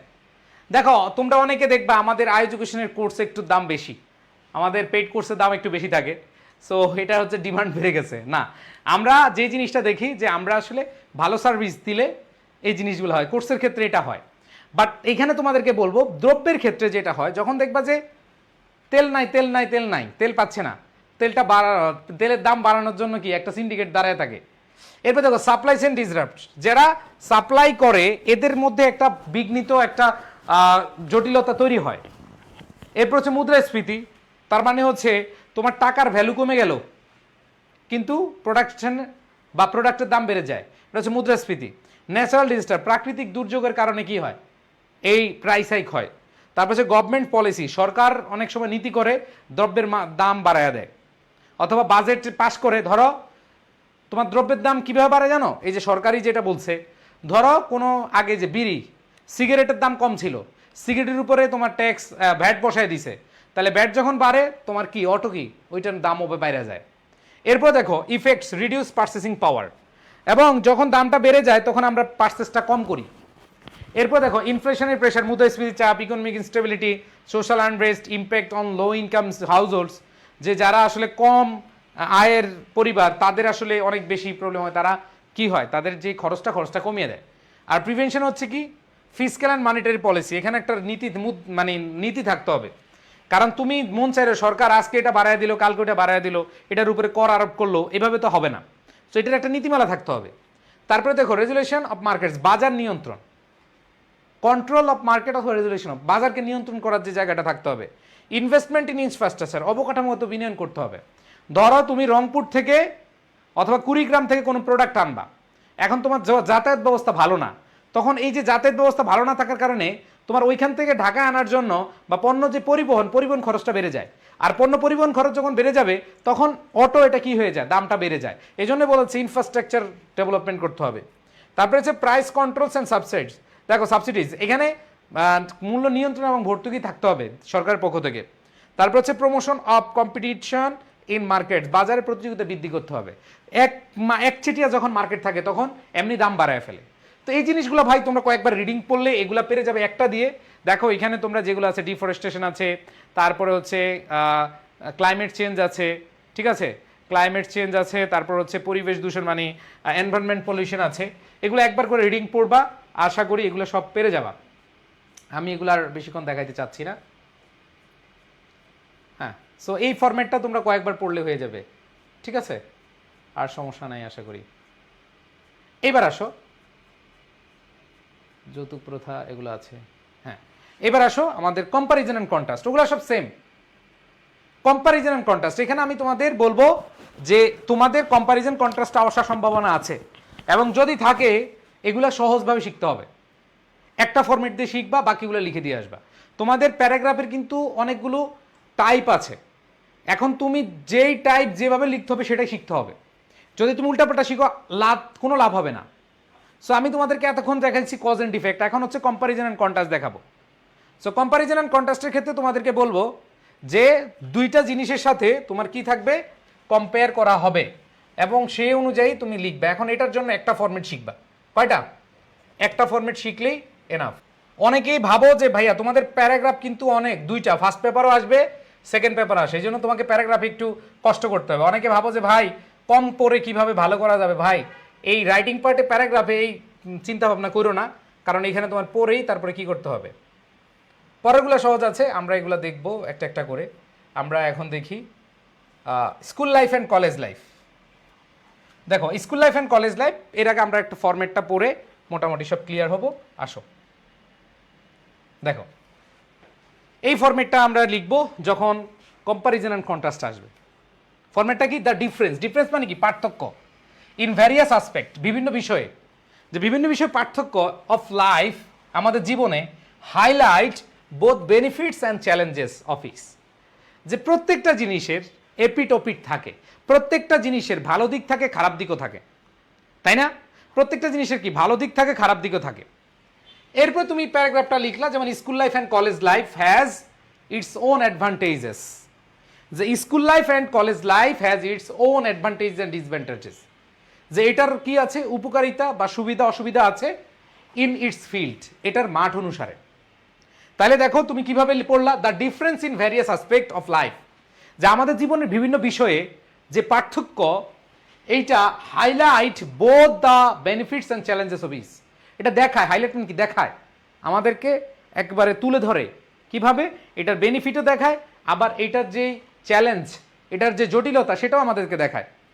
এরপর বলেছে সিমিলারলি ড্যাশ হ্যাজ, মানে যে প্যারাগ্রাফটা আসবে, ধর school life and college life আসলো, তাহলে কি এখানে টপিক লিখলা school life and college life. দেখো has its own advantages and disadvantages of its field.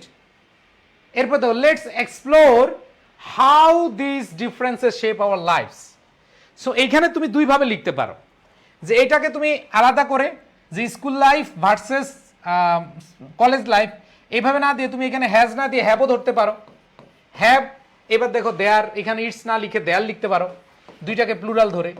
So আমরা একটা ইউনিটকে চিন্তা করে ইটস লিখতে পারি, কারণ গ্রামারে বলা আছে এন্ড দ্বারা যদি সমজাতীয় কিছুকে বুঝাও তখন তুমি চাইলে কি সিঙ্গুলার নিতে পারো, আর যদি তুমি সেটাকে আলাদা করতে চাও তাহলে আলাদা করো, তাহলে তুমি এখানে হ্যাজ না দিয়ে কি দিতে পারো, হ্যাভ দিতে পারো। তোমাদের বুঝার সুবিধার্থে আমি দিলাম, ঠিক আছে? হ্যাজও দিতে পারো, হ্যাভও দিতে পারো। তো ব্র্যাকেটে আমি হ্যাভও বলে দিলাম, সো এটাও দিতে পারো। আর যখন হ্যাভ দিবা তখন কি দিবা, ইটস দিবা। কি দিবা, সরি, ইটসের জায়গায় দেয়ার দিবা। কি দিবা, দেয়ার। যখন প্লুরাল দিবা তখন দেয়ার দিবা প্রোনাউনটা। এরপর দেখো, let's explore how this differences shape our lives, যে এই পার্থক্যগুলো কিভাবে আমাদের গঠন করে, ইনফ্লুয়েন্স আওয়ার চয়েসেস, আমাদের পছন্দকে কিভাবে তারা প্রভাবিত করে, অ্যান্ড ইমপ্যাক্ট সোসাইটি, এবং সমাজে কিভাবে প্রভাব ফেলে। এটা হচ্ছে তুমি স্টার্টিংটা দিলা। এইবার আসো, when we compare school life and college life, school life লিখলা, কলেজ লাইফ লিখবা, উই ফাইন্ড, আমরা পাই বোথ সিমিলারিটিজ অ্যান্ড ডিফারেন্সেস। আমরা দুইটা জিনিসই পাই, আমরা মিলও পাই আবার পার্থক্যও পাই। এবার দেখো, এবার dash is often characterize by, এবার স্কুল লাইফ লিখবা। স্কুল লাইফ লিখে এই কয়েকটা বৈশিষ্ট্য লিখবে। এখন স্কুল লাইফের বৈশিষ্ট্য কি তোমার একটু দেখতে হবে। যেমন স্কুল লাইফে স্ট্রিক্ট ডিসিপ্লিন থাকে, স্কুল লাইফে কি স্ট্রিক্ট ডিসিপ্লিন থাকে, আর ফিক্সড রুটিন। দেখবা যে স্কুলে আমরা অনেক বেশি ক্লাস করতাম, কলেজে উঠে ক্লাস কমে যায়, ঠিক আছে? তো এখানে দেখো ফিক্সড রুটিন থাকে, আর কনস্ট্যান্ট গাইডেন্স, একটা গাইডেন্স থাকে ফ্রম টিচারদের থেকে, ঠিক আছে? তাহলে তুমি এখানে এই যে এগুলা লিখলা, হুইচ প্রোভাইড, কি প্রোভাইড করে, I strong foundation of basic knowledge. এবং স্কুলে আমাদের একটা বেসিক নলেজ তৈরি হয়, কিন্তু দুঃখের বিষয় আমরা স্কুল লাইফেই ফাঁকিবাজি করছি, বিশেষ করে ইংরেজির ক্ষেত্রে। বলো তোমরা এখানে যারা আছো সবচেয়ে বেশি, দেখো তোমরা এখানে যারা আছো সবচেয়ে বেশি ইয়ে করছে কোন জায়গায়, স্কুল লাইফে। তোমাদের এই যে বেসিক স্ট্রং না, এটার মেইন প্রবলেম হচ্ছে তোমাদের আসলে বেসিকটা স্কুল থেকেই তোমরা ফাঁকিবাজি করছো। ওকে, এবার আসো, এবং প্রোটেক্টিভ এনভায়রনমেন্ট, এবং আমাদের খুব এনভায়রনমেন্টটা অনেক কি থাকে, নিরাপত্তার চাদরে ধরা। এরপরে দেখো দ্বিতীয় বিষয়, এখন তুমি কলেজ লাইফ, কলেজ লাইফে কি মোর ফ্রিডম, একটু ফ্রিডম বেশি থাকে, মানে স্কুল লাইফ থেকে বেশি ফ্রিডম থাকে, independent learning and broader academic environment, ঠিক আছে? সো এইখানে তুমি যারা কলেজে পড়তেছো, তোমরা যারা কলেজে পড়তেছো তোমরা নিজেরাই বুঝতেছো যে স্কুল লাইফ এবং কলেজ লাইফে তোমার কি কি পার্থক্য দেখতে পাচ্ছ। এরপর দেখো তোমার এইখানে শেয়ার কমন এলিমেন্টস অ্যাজ কিছু, সরি এখানে আছে। এবার দেখো both dash share common elements, এখন তাদের কিছু কমন এলিমেন্টস আছে। কমন এলিমেন্টস হচ্ছে যে the primary goal of acquiring education, যে স্কুল লাইফেরও প্রাইমারি গোল হচ্ছে কি, কি করা, এডুকেশন, শিক্ষা। বিল্ডিং ক্যারেক্টার, তোমার চরিত্র গঠনে সহায়তা করা, and shaping I students future, একটা শিক্ষার্থীর ভবিষ্যৎ বিনির্মাণ বা গঠনে সহায়তা করে, দুজনের কমন। তার মানে দেখো খুব সহজ হিসাব, যখন যে এরকম ডিফারেন্স আসবে বা কম্প্যারিজন কন্ট্রাস্ট আসবে তখন তুমি দুইটা আলাদা পার্থক্য লিখবা, এবং দুইটার কিছু মেইন কমন কিছু গোল আছে ওই গোলগুলো লিখবা। যেমন এই দুইটা ডিফারেন্স কি দেখাইলাম, এই যে প্রথমটার বৈশিষ্ট্য এবং সুবিধা দেখাইলাম, পরেরটা দেখো সুবিধা, এই যে self reliance, personal growth, preparation for higher career goals. এখন এই যে তোমরা চিন্তা করতেছো যারা এইচএসসিতে আছো, তোমরা কিন্তু ভবিষ্যতে কোথায় পড়বা, কি পড়বা, যেমন তোমরা অলরেডি অনেকে ইউনিভার্সিটি অ্যাডমিশন দিবা, তোমরা বিভিন্ন বিশ্ববিদ্যালয়ে ভর্তি পরীক্ষা দিবা, বিভিন্ন বিশ্ববিদ্যালয়ে ভর্তি পরীক্ষার জন্য অলরেডি আমাদের কোর্সে ভর্তি হয়েছো, প্রি অ্যাডমিশনে ভর্তি হয়েছো, তাই না? সো এই জিনিসগুলো তোমাদের কিন্তু, এগুলা কিন্তু তোমাদের সুযোগ আছে, তোমরা এখানে এই যে হায়ার স্টাডিজ বা ক্যারিয়ারের বিষয়টা এখানে আছে। এরপর দেখো শেয়ার্ড কি কি, এটা আমরা লিখলাম। তাইলে এখানে তোমাদেরকে লিখতে হবে প্রথম বিষয়ের যেই বৈশিষ্ট্য সুবিধা, দ্বিতীয় বিষয়ের বৈশিষ্ট্য সুবিধা, এরপরে কমন, শেষ। এরপরে তুমি লিখে দাও যে আলটিমেটলি ওয়েদার ওয়ান প্রিপার্স, এটা লিখলা।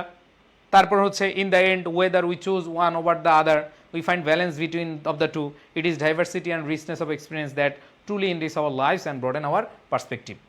সো এখানে তুমি শেষ করলা। আচ্ছা এখানে এটা দুইবার আসছে, হ্যাঁ ইন্ডিংটা দুইবার আসছে, একটু বাদ যাবে, হ্যাঁ ইন্ডিংটা দুইটাই যাবে, একটা লিখলে হবে that truly enrich our lives and broaden our, একটু লিখলে হবে। আর যদি রচনা আসে তুমি চাইলে আরেকটু বাড়ায় লিখতে পারো, যদি কম্পোজিশন দেয়। সো কম্পোজিশন আসার সম্ভাবনা কম, বাট তোমরা এখান থেকে লিখলে হয়ে যাবে। ওকে, এবার আসো যদি আমি তোমাদেরকে দেখাই ভিলেজ লাইফ এবং সিটি লাইফ। দেখো ভিলেজ লাইফ এবং সিটি লাইফ, মানে সিটি লাইফ এবং রুরাল লাইফ যেটাই বলো, ভিলেজ লাইফ আর ইয়ে। সো এখানে দেখো বৈশিষ্ট্যগুলো কি, যে সিটি লাইফে আরবান মানে শহুরে হয়, এটা ক্রাউডেড নয়েজি থাকে, অ্যাডভান্স হেলথ কেয়ার থাকে, এন্টারটেনমেন্ট বেশি থাকে, অ্যাবান্ডেন্ট ফ্যাসিলিটিস থাকে, ডাইভার্স জব অপরচুনিটিস থাকে, পাবলিক ট্রান্সপোর্ট থাকে, ট্রাফিক কনজেশন থাকে, তারপরে ইন্ডিভিজুয়ালিস্টিক ডাইভার্স পপুলেশন, বৈচিত্র্যময় জনসংখ্যা থাকে। আর রুরাল লাইফে কি হয়, natural, quiet, spacious, limited basic facilities. এগুলা তুমি এই যে এখানে বৈশিষ্ট্য লিখবা, সুবিধা লিখবা, এই যে সুবিধাগুলো লিখলাম, বৈশিষ্ট্যগুলো লিখবা, এই যে সুবিধাগুলো, ঠিক আছে। প্রথমে বৈশিষ্ট্য লিখলা, পরে এই যে সুবিধাগুলো লিখলা। আর সুবিধা এতগুলো লিখতে হবে না, তোমার এতগুলো লিখতে হবে না। অনেকেই ভাবো যে ভাই এতগুলো তো আমি পারবো না, এতগুলো তোমার লিখা লাগবে না, জাস্ট তোমার যতগুলো মনে থাকে ভাইয়া। আবার বলতেছি, কে মুখস্থ করবা না, তুমি জাস্ট কয়েকবার রিডিং পড়ো, তুমি খাতায় নোট করো। আমি তোমাদেরকে বলছিলাম যারা আমার এই ওয়ার্কশপ করবা প্রত্যেক একটা খাতা বানাবা। বিশ্বাস করো, তুমি যদি এই খাতাগুলো বানিয়ে লিখে লিখে সুন্দরভাবে নোট করতে পারো, আমি দেখেছি অনেকে নোট করেছো, কিন্তু যারা নোট করবা না তারা কিন্তু বিপদে পড়বা। ভাই ভিলেজ লাইফ আর কান্ট্রি লাইফ হবে না, না, ভিলেজ লাইফ আর city life, city life versus হ্যাঁ ভিলেজ লাইফ বা রুরাল লাইফ। ওকে, সো এগুলা তুমি লিখে দিবা। এবার আসো, এগুলা খুব কম্পারিজন কন্ট্রাস্টের মধ্যে অল্প কয়টা, এই 4টা পড়লেই তোমাদের হয়ে যাবে আশা রাখি। এবার দেখো, এবার যদি আমরা দেখি আমাদের folk music and modern music. Folk music তোমাদের বইতে আছে, ফোক মিউজিক তোমাদের বইতে আছে, এই জন্য তোমাদেরকে পড়তে হবে ফার্স্ট পেপারের জন্য, তোমরা এখানে ইম্পর্টেন্স আছে, ঠিক আছে। আজকে যারা ক্লাস করছো পুরোটা, তাহলে পুরোটাই কিন্তু আমি পিডিএফ দেবো, ক্লাস না করলে পাবা না। কারণ তুমি খালি ক্লাস না করে পরে অনেকে কি করে পিডিএফ পরে পরে কিছু বুঝে না, আগে তো ক্লাসটা নিয়ে বুঝতে হবে যে কি কি। তো আসো ফোক মিউজিকের বিষয়টা। আচ্ছা, এই কালারটা আমি চেঞ্জ করে দেবো, তোমাদের মনে হয় কালারটা একটু ইয়া লাগতেছে না? আচ্ছা, কালারটা একটু চেঞ্জ করে দিই, কালারটা অনেকের কাছে দেখতে কঠিন হয়ে যায়। আচ্ছা আসো, কালারটা এইভাবে করে দিস। তো খেয়াল করে দেখো ভাইয়েরা, যে ফোক মিউজিক হচ্ছে কি ট্র্যাডিশনাল মিউজিক, কালচারাল হেরিটেজ থাকে। আর মডার্ন মিউজিক যেগুলো হচ্ছে influence by current trendy, I ম্যা ও মাই, মানে দেখবা যে ঠিক আছে বিগ বাং বুম বাং, ঠিক আছে। সো এইখানে তোমাদের এটা হয়। আর ফোক মিউজিকে অ্যাকোস্টিক থাকে, মানে ঐতিহ্যবাহী বাদ্যযন্ত্র থাকে, একতারা থাকে, দোতারা থাকে, ঠিক আছে। এরকম তোমাদের চোখে পড়ার কথা, তোমরা এই ফোক মিউজিক এখনও দেখবা, ইউটিউবে সার্চ দিলে পাবা, যদি এখন আস্তে আস্তে কমে যাচ্ছে। এরপর দেখো স্টোরি এবং কালচারাল ট্রেস, বিভিন্ন গল্প নিয়ে, ঠিক আছে, বিভিন্ন আগের পুরানা কাহিনী নিয়ে এই ফোক মিউজিক হয়। আর এখানে লাইভ এবং কমিউনিটি গ্যাদারিং হয়, দেখবা যে গ্রামে এখনও লোকসঙ্গীত চলে, ঠিক আছে। এরপর দেখো অডিয়েন্স কারা, এই যে লোকাল, ওই যে বললাম স্থানীয় লোক এরা। এখন তোমার ভাই সব কিছু লিখতে হবে না, এখানে জাস্ট তুমি বৈশিষ্ট্যটা, এই যে বৈশিষ্ট্য বা আসপেক্ট বিষয়, এই যে এখানে যে বৈশিষ্ট্যটা লিখবা, আর এখানে যেই তোমরা অভিজ্ঞতা বা মৌলিক যে বিষয়গুলো এখানে কয়েকটা লিখে দিবা, অল্প কয়েকটা লিখে দিলেই হবে। এখানে তোমাদের সব লিখতে হবে এরকম বিষয় না। ভাই প্রি অ্যাডমিশনে কিভাবে ভর্তি হবো? প্রি অ্যাডমিশনে আমাদের ক্লাস অলরেডি চলতেছে, তোমরা প্রি অ্যাডমিশনে যারা ভর্তি হবা, তোমরা আই এডুকেশন পেজে নক দাও, আই এডুকেশন পেজে নক দিয়ে ভর্তি হয়ে যাও। এইবার সময় কম পাবা, এইবার তোমরা এইচএসসির পরে সময় কম পাবা। সো যেহেতু সময় কম পাবা, শিক্ষামন্ত্রী অলরেডি বলে দিছে যে এইচএসসির পরপরই খুব দ্রুত তোমাদের কি হবে, অ্যাডমিশন টেস্ট হবে। সো যেহেতু অলরেডি বলে ফেলছে শিক্ষামন্ত্রী, সো এটা তোমাদের কিন্তু হয়ে যাবে। দেখো ঢাকা বিশ্ববিদ্যালয়ের ভিসি উনিও কিন্তু শিক্ষামন্ত্রী ভাই ব্রাদার কাছাকাছি। সো তোমরা যারা ভাবতেছো যে একটু আস্তে ধীরে প্রস্তুতি নিবা, এটা কিন্তু এবার সময় নেই। সো প্রি অ্যাডমিশনে যত দ্রুত পারো ভর্তি হয়ে নিজের কিছুটা আগে রাখো। 10% আগানো মানে হচ্ছে তুমি মিনিমাম 10,000 মানুষ থেকে আগাইছো। সো এগুলো মাথায় রাখতে হবে, ঠিক আছে। সো এখানে দেখো modern music, you you you Honey Singh, ঠিক আছে। দেখো কন্টেম্পোরারি, তারপরে দেখো ইলেকট্রিক ডিজিটাল ইনস্ট্রুমেন্ট থাকে। দেখবা যে এইখানে একটা যদি শো হয়, মানে গিটারের মানে বাদ্যযন্ত্রের অভাব নাই, লাইটিংয়ের অভাব নাই, স্টেজের অভাব নাই, হ্যাঁ। সো এই জিনিসগুলা কয়েকটা ভাই তুমি পড়লে, কয়েকটা লিখে লিখে লিখে পড়ার চেষ্টা করবা। এখানে কম্পারিজন অ্যান্ড কন্ট্রাস্ট এইভাবে তোমাদের ফোক মিউজিক, টেকনিক্যাল এডুকেশন আর জেনারেল এডুকেশন, তো এটা তো মোটামুটি আমরা তো জানি। টেকনিক্যাল এডুকেশন মানে কারিগরি শিক্ষা, ঠিক আছে, কারিগরি শিক্ষা যেটা হাতে কলমে প্র্যাকটিক্যালি হয়। সো এখানে দেখো practical skill, hands on training, হাতে কলমে অথবা প্র্যাকটিক্যাল লার্নিং। আর এখানে দেখো এটা আমরা জানি যে টেকনিক্যাল স্কিল হইলে যে তুমি সহজে ক্যারিয়ারে ঢুকতে পারবা, সহজে চাকরি পাবা। কিন্তু আমাদের যেটা জেনারেল এডুকেশন, এটাতে আমাদের নলেজ থাকে, কিন্তু এইটাতে চাইলেই তোমার আসলে মানে হুট করে তুমি কাজে কলমে বা হাতে কলমে তুমি কি করতে পারবে না, নামতে পারবে না। এরপরে দেখো ইন্ডাস্ট্রি স্পেসিফিক কোর্স থাকে, আর এখানে হিউম্যানিটি, সায়েন্স, আর ওই যে আমাদের সায়েন্স, জেনারেল স্টাডিজ এগুলো থাকে। এক্সপেরিমেন্টাল প্রজেক্ট বেসড হয়, আর এটা হচ্ছে ক্লাসরুম বেসড। এই যে আমরা যেরকম তোমাদেরকে পড়াচ্ছি, এটা হচ্ছে আমাদের কি জেনারেল এডুকেশনের মধ্যে। ওকে, আচ্ছা, ওকে। এবার দেখো ইমিডিয়েট যে জব রেডিনেস, তোমার যদি কারিগরি শিক্ষা থাকে তুমি তাড়াতাড়ি জব পাবা।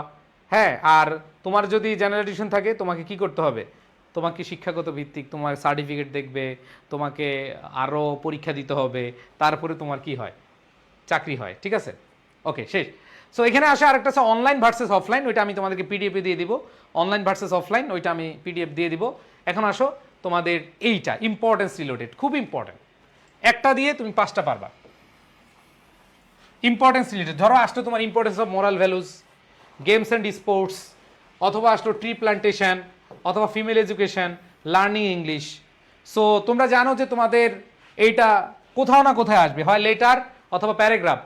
ঠিক আছে, ইম্পর্টেন্স অফ লার্নিং ইংলিশ। আবার দেখো মোরাল ভ্যালুজটা অনেকবার আসছে। সো খুবই সহজ, জাস্ট এই একটু পড়লে তোমার এই সবগুলো পেরে যাবা। আমাদের ক্লাস আর 10-20 মিনিট আছে, অল্প কিছুক্ষণ আছে, এরপরে শেষ। এরপরে আর আমাদের ছোট 2টা ফরম্যাট আছে, এরপরে শেষ।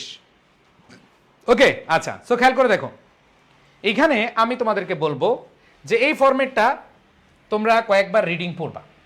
আমি পড়ায় দিচ্ছি, তারপর রিডিং পড়বা, কোথায় চেঞ্জ আসবে। দেখো ধরো আসলো moral values. Moral values is considered and indispensable. ধরো তুমি কি লিখলা, টপিকের নাম moral values is considered and indispensable part of our life and key factor of national prosperity. স্বাভাবিকভাবে নৈতিক শিক্ষা যখন থাকবে, নৈতিকতা যখন থাকবে, তখন ন্যাশনালও গ্রোথ হয়। আমাদের দেশে কেন এত অধপতন, এর পেছনে কারণ আমাদের নৈতিকতার অভাব। আমরা ঘুষ দুর্নীতি করতে করতে শেষ।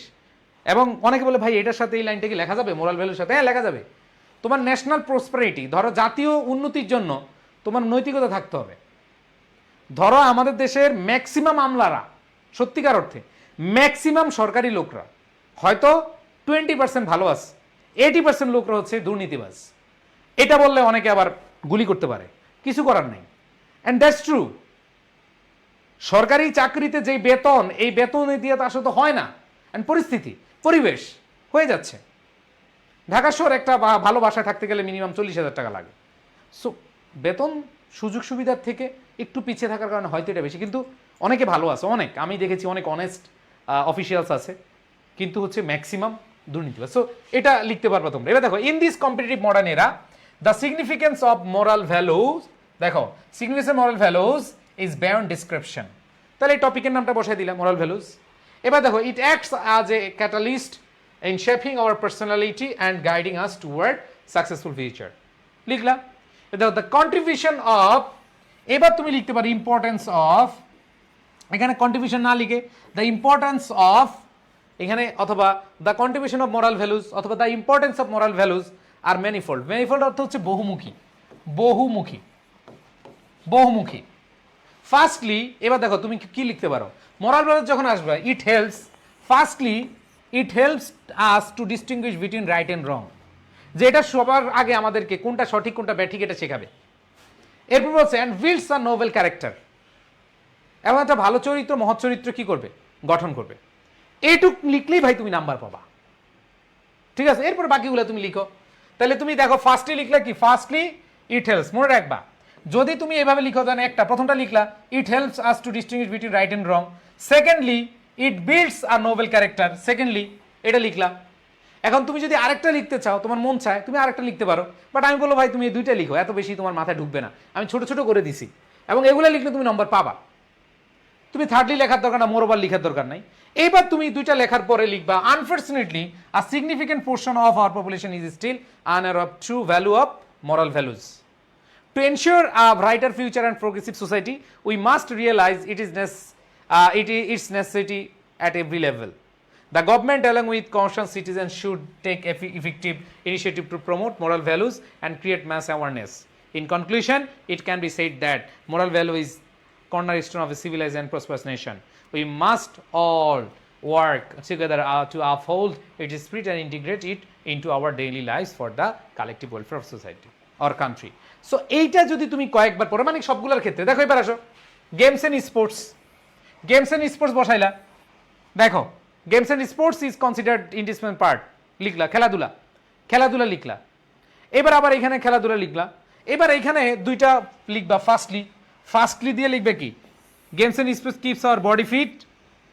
সেকেন্ডলি লিখতে পারো improves blood circulation, and moreover দিয়ে, এই যে দেখো এখানে তিনটা আছে, তুমি মোর ওভার লিখলা, moreover it teaches us discipline. এই যে ছোট ছোট জিনিসগুলো লিখলা না, তোমাকে নম্বর দিতে টিচার বাধ্য থাকবে। এখন অনেকগুলো ভাইয়া এই কথার কি মিলতেছে আমাদের? মিলবে না কেন? এটা কি মিলতেছে? আমাদের ফিউচার, ব্রাইটার ফিউচারের জন্য খেলাধুলা দরকার, আমাদের প্রোগ্রেসিভ সোসাইটির জন্য খেলাধুলা দরকার, মিলবে না কেন? ঠিক আছে, এরপরে দেখো বসাইতে পারবে না ভাইয়া, ফার্স্টলিতে কি লিখবা, ইট হেল্পস অথবা it keeps our body fit. Secondly লিখবা improves blood circulation, and moreover দিয়ে লিখবে, এখানে অ্যান্ড না লিখে মোর ওভার লিখবা, it teaches us discipline. Just একটার পর একটা লিখে দিবা। এবার দেখো তুমি যদি লার্নিং ইংলিশ লিখো, তা লার্নিং ইংলিশ দেখো is considered a dispensable part of life and key factor for national prosperity. জাতীয় উন্নতির জন্য এটা কি ফ্যাক্টর। কেন? তুমি যখন কমিউনিকেশন করবা, গ্লোবাল কমিউনিকেশন করবা, যখন তুমি বিশ্বের সাথে, অন্য দেশের সাথে, অন্য দেশের মানুষের সাথে কমিউনিকেশন করবা, তখন তোমার কি লার্নিং ইংলিশ লাগবে না ভাই? লাগবে কি না? লাগবে। এগুলো কিন্তু আমাদের লাগবেই। এরপরে দেখো তুমি এখানে যদি ফার্স্টলি দিয়ে লিখো, first it is an international language that opens the door to higher education, and secondly এখানে দেখো international language that opens to door to higher education. এবারে দেখো and opens the door of global careers. দেখো ইংরেজি পারলে তুমি কি বিশ্বের ক্যারিয়ার, মানে অন্য ক্যারিয়ারও তুমি চুজ করতে পারবা। বুঝতে পারছি? ওকে,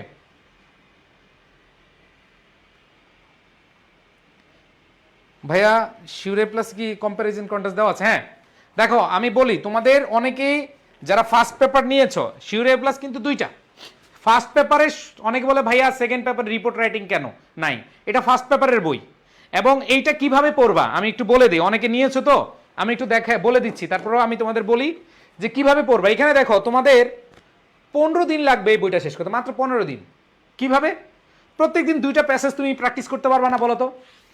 দেখো তোমরা এখানে যারা আছো ইনশাল্লাহ এগুলোর মধ্যে আসবে, এই যে প্যাসেজ আছে দেখো, প্রতিদিন দুইটা প্র্যাকটিস করবে। সবাই লিখো, যারা এই বইটা আছে যাদের কাছে তোমরা একটু লিখো যে তোমরা যেটা করবা এই বই থেকে প্রতিদিন দুইটা প্যাসেজ প্র্যাকটিস করবা। ঘুম থেকে উঠেই সকাল সকাল দুইটা প্যাসেজ প্র্যাকটিস করবা, 5টা করে উইথ ক্লু উইদাউট ক্লু পড়বা, 5টা রিয়ারেন্স পড়বা, শেষ, খেলা শেষ। এই বইটা শেষ করতে 15 দিন লাগবে। আমি বলে দিচ্ছি অনেকে কার কার কাছে আছে এই বইটা, তোমরা 15 দিন এই বইটা পড়ে যাও, ইনশাল্লাহ তোমরা সেরা একটা প্রস্তুতি নিতে পারবা। আমি লিখে দিচ্ছি তোমাদেরকে, হ্যাঁ তাহলে তোমাদের সুবিধা হবে। প্রথম হচ্ছে ভাইয়া তুমি প্রতিদিন দুইটা প্যাসেজ প্র্যাকটিস করবে। এখান থেকে প্যাসেজটা পড়ে তুমি দেখবে অনেক, এই যে এখানে দেখো অনেকগুলা কোয়েশ্চেন আছে। এবং মজার ব্যাপার হচ্ছে ভাইয়া তোমাদের আনসারিং কোয়েশ্চেনে অনেক প্রবলেম না। দেখো প্রত্যেকটা আনসারিং কোয়েশ্চেনের অর্থ দেওয়া আছে, একবার সুন্দরভাবে অর্থ দেওয়া আছে এবং ব্যাখ্যা দেওয়া আছে। দেখো ব্যাখ্যা, আনসারিং কোয়েশ্চেন নিয়ে অনেকের প্রবলেম না, ব্যাখ্যা দেওয়া আছে। সো এইটা পড়বা, তার মানে দুইটা প্যাসেজ লিখে রাখো, প্রতিদিন দুইটা প্যাসেজ, প্রতিদিন দুইটা প্যাসেজ, 5টা উইথ ক্লু, 5টা without clue, with and without clue হচ্ছে 5টা করে, 5টা রিয়ারেন্স, খেলা শেষ। ভাই তোমার আর কিছু লাগবে না, প্রতিদিন এইভাবে পড়তে থাকো, এখান থেকে পড়তে থাকো, তুমি এমনিই পারবা। আর আমি তো রাইটিং পার্ট তোমাদেরকে যা পড়াচ্ছি ইনশাল্লাহ অলরেডি তোমাদের 80% শেষ। পরীক্ষার আগে খালি এগুলো এখান থেকে যাবা। এই যে রাইটিং পার্টে দেখো তোমাদের থিম রাইটিং আছে, এগুলো সবই কিন্তু আমার, এই যে দেখো তোমাদেরকে যা যা পড়াইছি এগুলো এখান থেকে নেওয়া আছে, গ্রাফ এন্ড চার্ট দেখো এগুলো সব এখানে আছে, মানে ফার্স্ট পেপার রিলেটেড যেগুলো আছে এগুলো এখানে আছে। সো 15 দিনে শেষ করতে পারবা, 15 দিন লাগবে।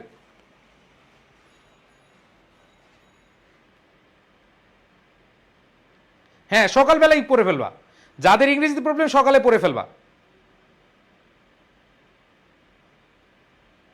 ইয়েস, এভাবে পড়তে থাকো, ইনশাল্লাহ খুব দ্রুত শেষ করতে পারবা। রিয়ারেন্স গুলো কিভাবে পড়বা? ভাইয়া রিয়ারেন্স গুলা জাস্ট গল্প আকারে পড়বা। রিয়ারেন্স আমি বলি কিভাবে শুরু করবা। রিয়ারেন্সটা তোমরা আগে প্রশ্ন সলভ করবা না, তুমি হচ্ছে রিয়ারেন্সটা এই যে গল্পগুলা দেখো, রিয়ারেন্স পড়লে আবার কমপ্লিটিং স্টোরি পড়া যায়। দেখো তোমরা দেখবা রিয়ারেন্সের ভিতরে এই যে বাংলায় যে গল্পগুলো আছে, বাংলা যে দেওয়া আছে, গল্পগুলো আগে রিডিং করবে একবার, গল্পগুলো রিডিং পরে তারপরে তুমি একটার পর একটা দিবা। যাদের রিয়ারেন্স প্রবলেম, দেখো এই যে গল্পটা পড়বা, এরপর হচ্ছে তুমি প্র্যাকটিস করবা। আর দেখো আমি প্র্যাকটিসের জন্য তোমাদের প্র্যাকটিস ইয়ার দিয়ে দিয়েছি, তোমরা পেন্সিল দিয়ে প্র্যাকটিসগুলো করবা। ভাই 5টা করে রিয়ারেন্স পড়তে সর্বোচ্চ 10 মিনিট লাগবে, সর্বোচ্চ। তুমি 5টা রিয়ারেন্স যদি পড়ো 10 মিনিট লাগবে, with low without low 15 minute লাগবে। 2টা পেসেজ সলভ করতে গেলে সর্বোচ্চ তোমার 40-45 মিনিট লাগবে, মানে 1-1.5 ঘন্টায় তোমার শেষ। তুমি প্রতিদিন ভাই 1.5 ঘন্টা সময় দাও, প্রতিদিন 1.5 ঘন্টা সময় দাও, মোবাইল টোবাইল সব বাদ দিয়ে তুমি বইটা শেষ করে ফেলো, 15 দিন লাগবে ইনশাল্লাহ।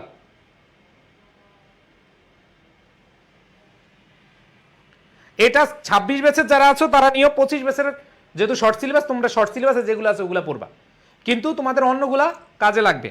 তবে 26-এর জন্য বেশি এটা কার্যকরী। ওকে, যাই হোক, বুঝছো কিভাবে পড়বা, তারপর আমি ভিডিও বানিয়ে দিব, সমস্যা নাই। আচ্ছা, এবার আসো আমরা যদি চলে যাই হচ্ছে ট্রি প্লান্টেশন। তো ট্রি প্লান্টেশনে দেখো, it provides us with oxygen, তাহলে তুমি লিখলা ফার্স্টলি, এই যে এখানে লিখলা firstly it provides us oxygen, secondly it prevents soil erosion লিখলাম। এবার থার্ডলি বা তুমি এখানে মোর ওভার দিয়ে লিখতে পারো মেনটেন্স ইকোলজিক্যাল ব্যালেন্স, হয়ে গেল। এরপর দেখো female education, it empowers women to be self reliant. Secondly লিখলা it helps to build an educated nation. এরপর তুমি থার্ডলি না লিখে, অথবা তুমি ওই ফার্স্টলি লিখে মোরওভার লিখলা, প্রথম লিখলা এরপর মোরওভার লিখলা, তাও হয়ে যাবে। এরপরে তুমি এখানে সুন্দরভাবে লিখে দিলা। তার মানে দেখো এই ফরম্যাটটা দিয়ে তুমি এইভাবে লিখলে তোমার 5টা হয়ে যায় কিনা, এবং এগুলো খুব ইম্পর্টেন্স রিলেটেড যেগুলো, বুঝতে পারছি। এবার আসো, যদি তোমাদের ডে রিলেটেড আসে, যদিও ডে রিলেটেড সহজ আছে, হ্যাঁ তোমরা এই ফরম্যাট না পড়লেও পারো। যদি ডে রিলেটেড ফরম্যাট না পড়ো তাও ভালো, ঠিক আছে। যদি ডে রিলেটেড আসে, ধরো ইন্টারন্যাশনাল মাদার ল্যাঙ্গুয়েজ ডে, মাতৃভাষা দিবস, তারপর হচ্ছে বিজয় দিবস। এই বছর আমি দেখলাম অনেকগুলা তোমাদের কলেজে এই ভিক্টোরি ডে আসছে, সো এটা খুব ইম্পর্টেন্ট, ভিক্টোরি ডে আসছে অনেকগুলো কলেজে। সো এখানে খেয়াল করে দেখো, তোমাদের যে কোয়েশ্চেনগুলো হয়, তোমাদের এই বছরের যে প্রশ্ন হবে ম্যাক্সিমাম বোর্ড, বিগত বছর যে বোর্ড এবং হচ্ছে তোমাদের টেস্ট পেপারের আলোকে হয়ে থাকে। সো টেস্ট পেপার তো এত পড়া তোমাদের সময় হয় না, বাট আমি চেষ্টা করেছি প্রত্যেকটা জিনিস এখানে নিয়ে আসতে, এবং আমার বিশ্বাস তোমরা যদি এইভাবে রাইটিং পার্ট পড়ে যাও, এখন অনেক সময় আছে। দেখো ভাই, তোমার যেই পরিমাণ সময় আছে, তুমি প্রতিদিন যদি ভাই 2টা করেও প্যারাগ্রাফ লিখো, 2টা করেই প্যারাগ্রাফ লিখো, তোমার 15 দিনে সিলেবাস শেষ। তুমি আর কি চাও? সত্যিকার অর্থে তোমরা বলো, তোমরা ভাইয়া আমি যেভাবে পড়াইছি সেইভাবে যদি তুমি পড়ো, এগুলা যদি তুমি একটু জাস্ট প্রতিদিন খাতায় লিখো, তুমি প্রতিদিন 2টা করে প্যারাগ্রাফ লিখতে পারবা না? বলো তো পারবা কিনা বলো? তোমার 15 দিনে খেলা শেষ। সো কেন তুমি ভয় পাচ্ছ? সময় আছে, বাট তুমি সেটাকে ইউটিলাইজ করো না। এই যে তোমাদেরকে আমি মাত্র বললাম যে শিওর এ প্লাস বইটা তুমি 15 দিনে শেষ করতে পারো, অনেকে চিন্তাই করতে পারো নাই, অনেক বলে আল্লাহ কবে শেষ করবো, কিন্তু তুমি প্ল্যান করে করো।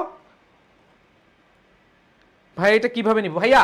এটা তো তোমাদের বলে দিছি, বইটা হচ্ছে 0198744, এটা কিন্তু শেষ দিকে শেষ হয়ে যাচ্ছে মনে হয়, 446460, এই নাম্বারে হোয়াটসঅ্যাপ করবা। দেখো প্রতিদিন 2টা করে লিখলেই কিন্তু হয়ে যাবে। সো আমি মনে করি ভাইয়া তোমরা চাইলে এই ফরম্যাট নাও পড়তে পারো, কোনো সমস্যা নাই, বাট চাইলে পড়তে পারো। হ্যাঁ, যে dash is a day of great significance, তাহলে victory day is a day of, হ্যাঁ, great significance and national pride.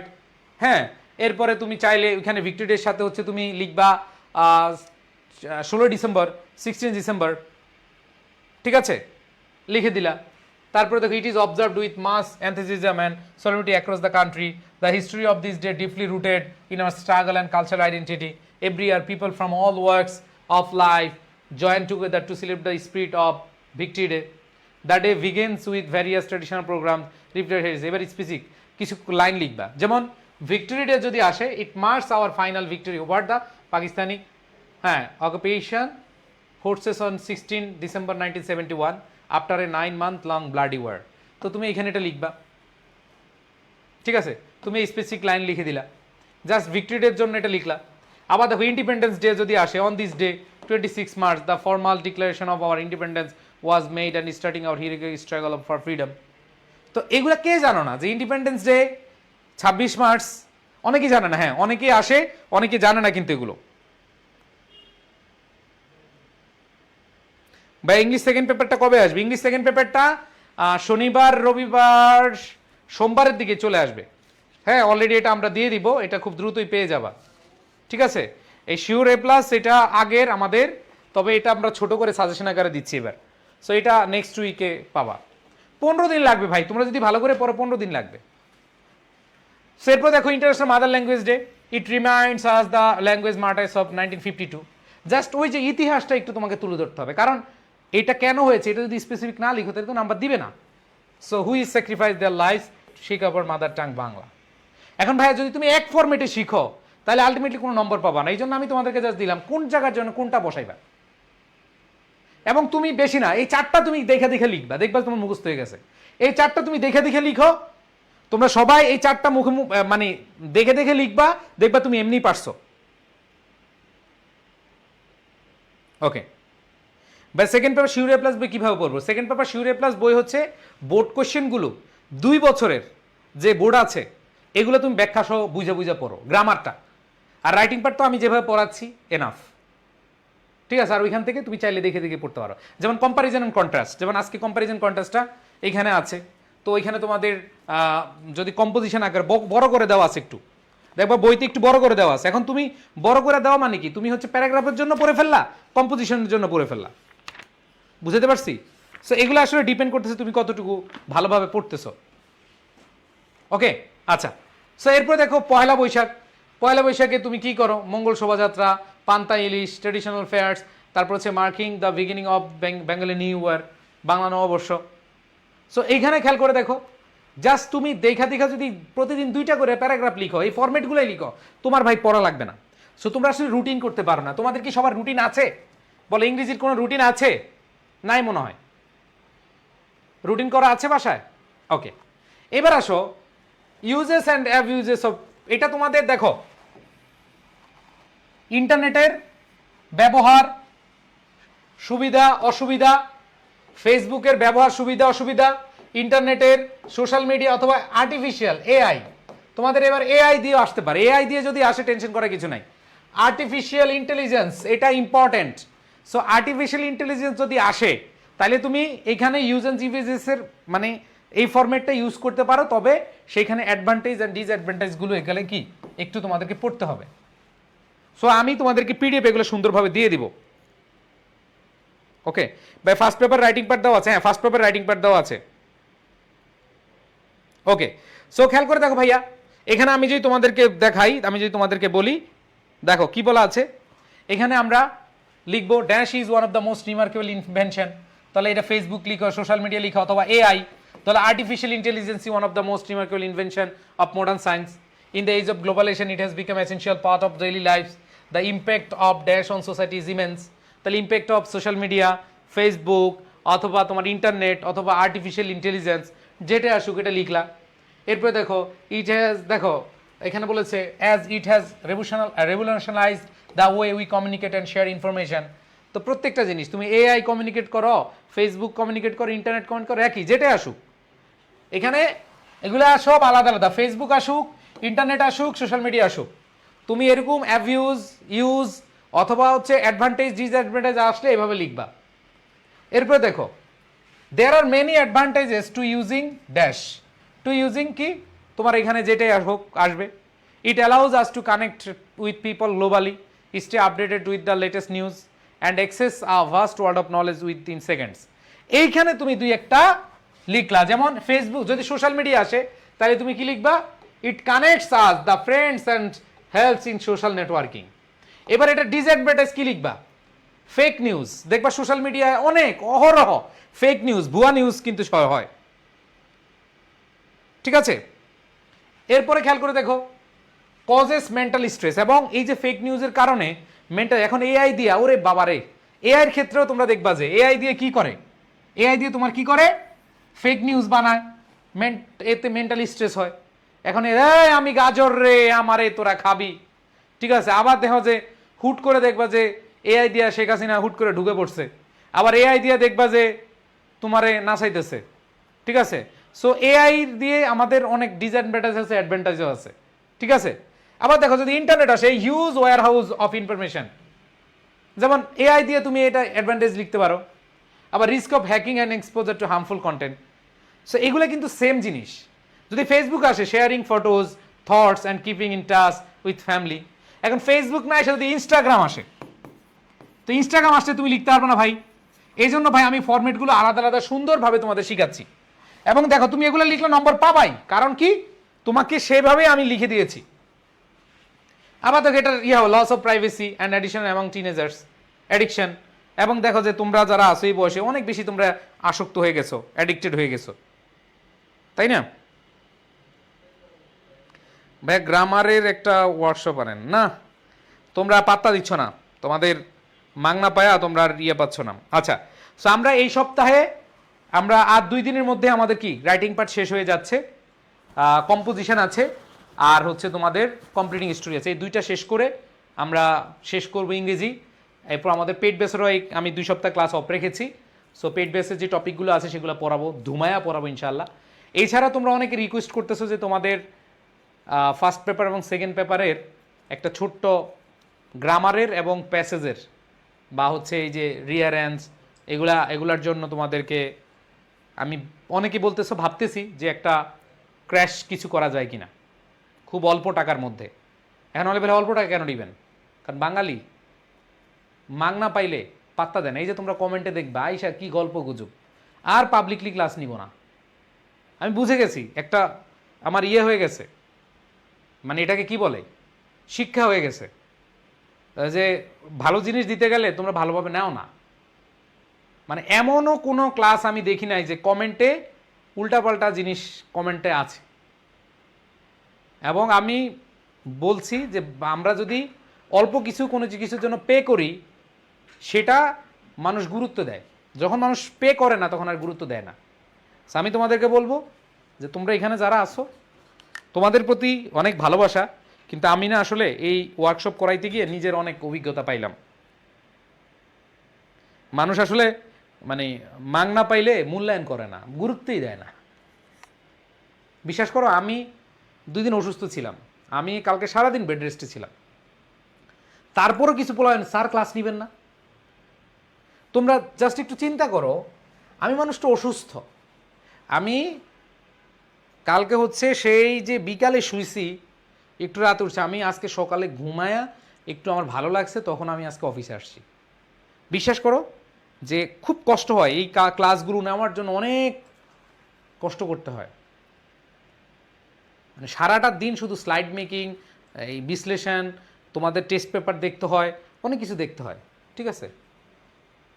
ও আচ্ছা শেষ। আচ্ছা আরেকটা বিষয় হচ্ছে ডেসক্রিপটিভ প্যারাগ্রাফ, এটা নিয়ে আমি তোমাদেরকে পিডিএফ দিব, প্লাস হচ্ছে আগামী ক্লাস যে তোমাদের কম্পোজিশনের যে ক্লাস হবে সেখানে আমি আলোচনা করব যে এগুলো কীভাবে লিখবে এবং সহজভাবে কীভাবে লেখা যায়, এটা আমি দিব। সো আমি খুব মানে অবাক হই যে আমি মানুষটা অসুস্থ কিন্তু তারপরে বলতেছে যে ভাইয়া কেন ক্লাস নেবেন না, এইটা সেইটা। এটা হয়তো না জেনে করছে, অনেকে জেনেও করে। আবার যাই হোক, আমি ইনশাল্লাহ তোমাদের গ্রামার নিয়েও আমি চিন্তা করতেছি যে গ্রামার এবং তোমাদের ফার্স্ট পেপার এগুলা নিয়ে একটা ম্যারাথন, মানে এই যে ওয়ার্কশপ, মানে ধরো আর্টিকেলের ক্লাস বেশি বড় হবে না কিন্তু প্রিপোজিশনের ক্লাস অনেক বড় হবে, কমপ্লিটিং সেন্টেন্সের ক্লাস অনেক বড় হবে, স্পেশাল ইউজেস ছোট ক্লাস, মানে ওয়ান শট এক ক্লাস একবারে এরকম প্ল্যান করতেছি যদি আমি সময় ঠিক করতে পারি এবং তোমাদের আগ্রহ দেখি। এবং সেটা আমি বলতেছি সেটা অল্প টাকা নিব কিন্তু হচ্ছে মাগনা আর হবে না। আর যারা আমার পেইড বেসের এটা ফ্রি, যারা আমাদের আগের পেইড বেসের স্টুডেন্ট, আমার যারা পেইড বেসের স্টুডেন্ট সবার জন্য ফ্রি, যে কোর্সেই থাকো, বিবিআই থাকো, ইবিআই থাকো, ফাউন্ডেশনে থাকো, কামব্যাকে থাকো, তুমি যেখানে, তোমাদের সবার জন্য এটা ফ্রি থাকবে। কিন্তু বাকিদের একটা ছোট্ট একটা অ্যামাউন্ট থাকবে যাতে করে তোমরা মূল্যায়ন করো, অনলি ফর তোমরা ভ্যালু যেন দিও এটার জন্য, ঠিক আছে? সো যাই হোক, সো আমাদের আজকে আমি অনেকগুলো জিনিস দেখালাম, এগুলো আমি তোমাদেরকে হচ্ছে যেমন natural calamities in Bangladesh, July uprising, এগুলো আমি তোমাদেরকে কম্পোজিশনের সাথে এবং আমি যখন পিডিএফ দিব সহজভাবে মনে রাখার জিনিসগুলো করে দিব ইনশাআল্লাহ, ঠিক আছে? ওকে, সো আগামী ক্লাস হবে কম্পোজিশনের, ওই ক্লাসটা আইসো, কারণ কালকে 25-এর যারা আছে তাদের লাগবে না, 25-এর পরশু ক্লাস। সো যারা 26-এর রয়েছে, 27-এর রয়েছে, তোমাদের এই ক্লাসটা লাগবে। সো তোমরা এটা ভালোভাবে করবা এবং ওই ওয়ান শট যেই কোর্সটা এটা আমার পেইড বেসে সবার জন্য ফ্রি থাকবে। আর যারা পেইড বেছে না তাদের জন্য অল্প কিছু করে আমি হয়তো এখন আমি দেখি আমি টাইম মেনটেন করতে পারি কিনা, কারণ এখানে তোমাদের সময় কম আছে, তোমাদের মিনিমাম একটা ক্লাস লাগবে। আমার টার্গেট হচ্ছে 15 থেকে 20টা ক্লাসে ডান, একবার বাকিগুলোও। সো তোমাদের অলরেডি তো রাইটিং পার্ট অনেক আগে গেছো, তাই না? যারা নোট করবা তারা আগে যাবা। সো তোমরা সবাই নোট করো, এটা ভালো করে পড়ো, ইনশাল্লাহ ঠিক আছে। হ্যাঁ, তোমরা আমাদের যেই কোনো কোর্সে থাকো এটা সবার জন্য ফ্রি থাকবে, কারণ তোমরা অলরেডি ভ্যালু দিছো। আর যারা ভ্যালু দেয় নাই তাদেরকে একটু ভ্যালু দিতে হবে। ওকে, ঠিক আছে। সো কালকে দেখা হবে ইনশাল্লাহ। হ্যাঁ, পেড বেসের জন্য ফ্রি, তোমাদের আর কিছু দেওয়া লাগবে না, ঠিক আছে। ওকে, সো সবাই তাহলে ভালো থাকো, সুস্থ থাকো, সবার প্রতি শুভকামনা জানাচ্ছি। আজকের মতো বিদায় নিচ্ছি, আল্লাহ হাফেজ। আর একটু বলে দেই, এইটা ডেসক্রিপটিভ যেগুলো, এগুলো আমি সহজ ভাষায় তোমাদের পিডিএফ দিব, এবং হচ্ছে কম্পোজিশন ক্লাসে তোমাদের দেখাবো, কারণ কম্পোজিশন ম্যাক্সিমাম ডেসক্রিপটিভই হয়। ওকে, তো সেইভাবে আমি পড়াই দেবো ইনশাল্লাহ।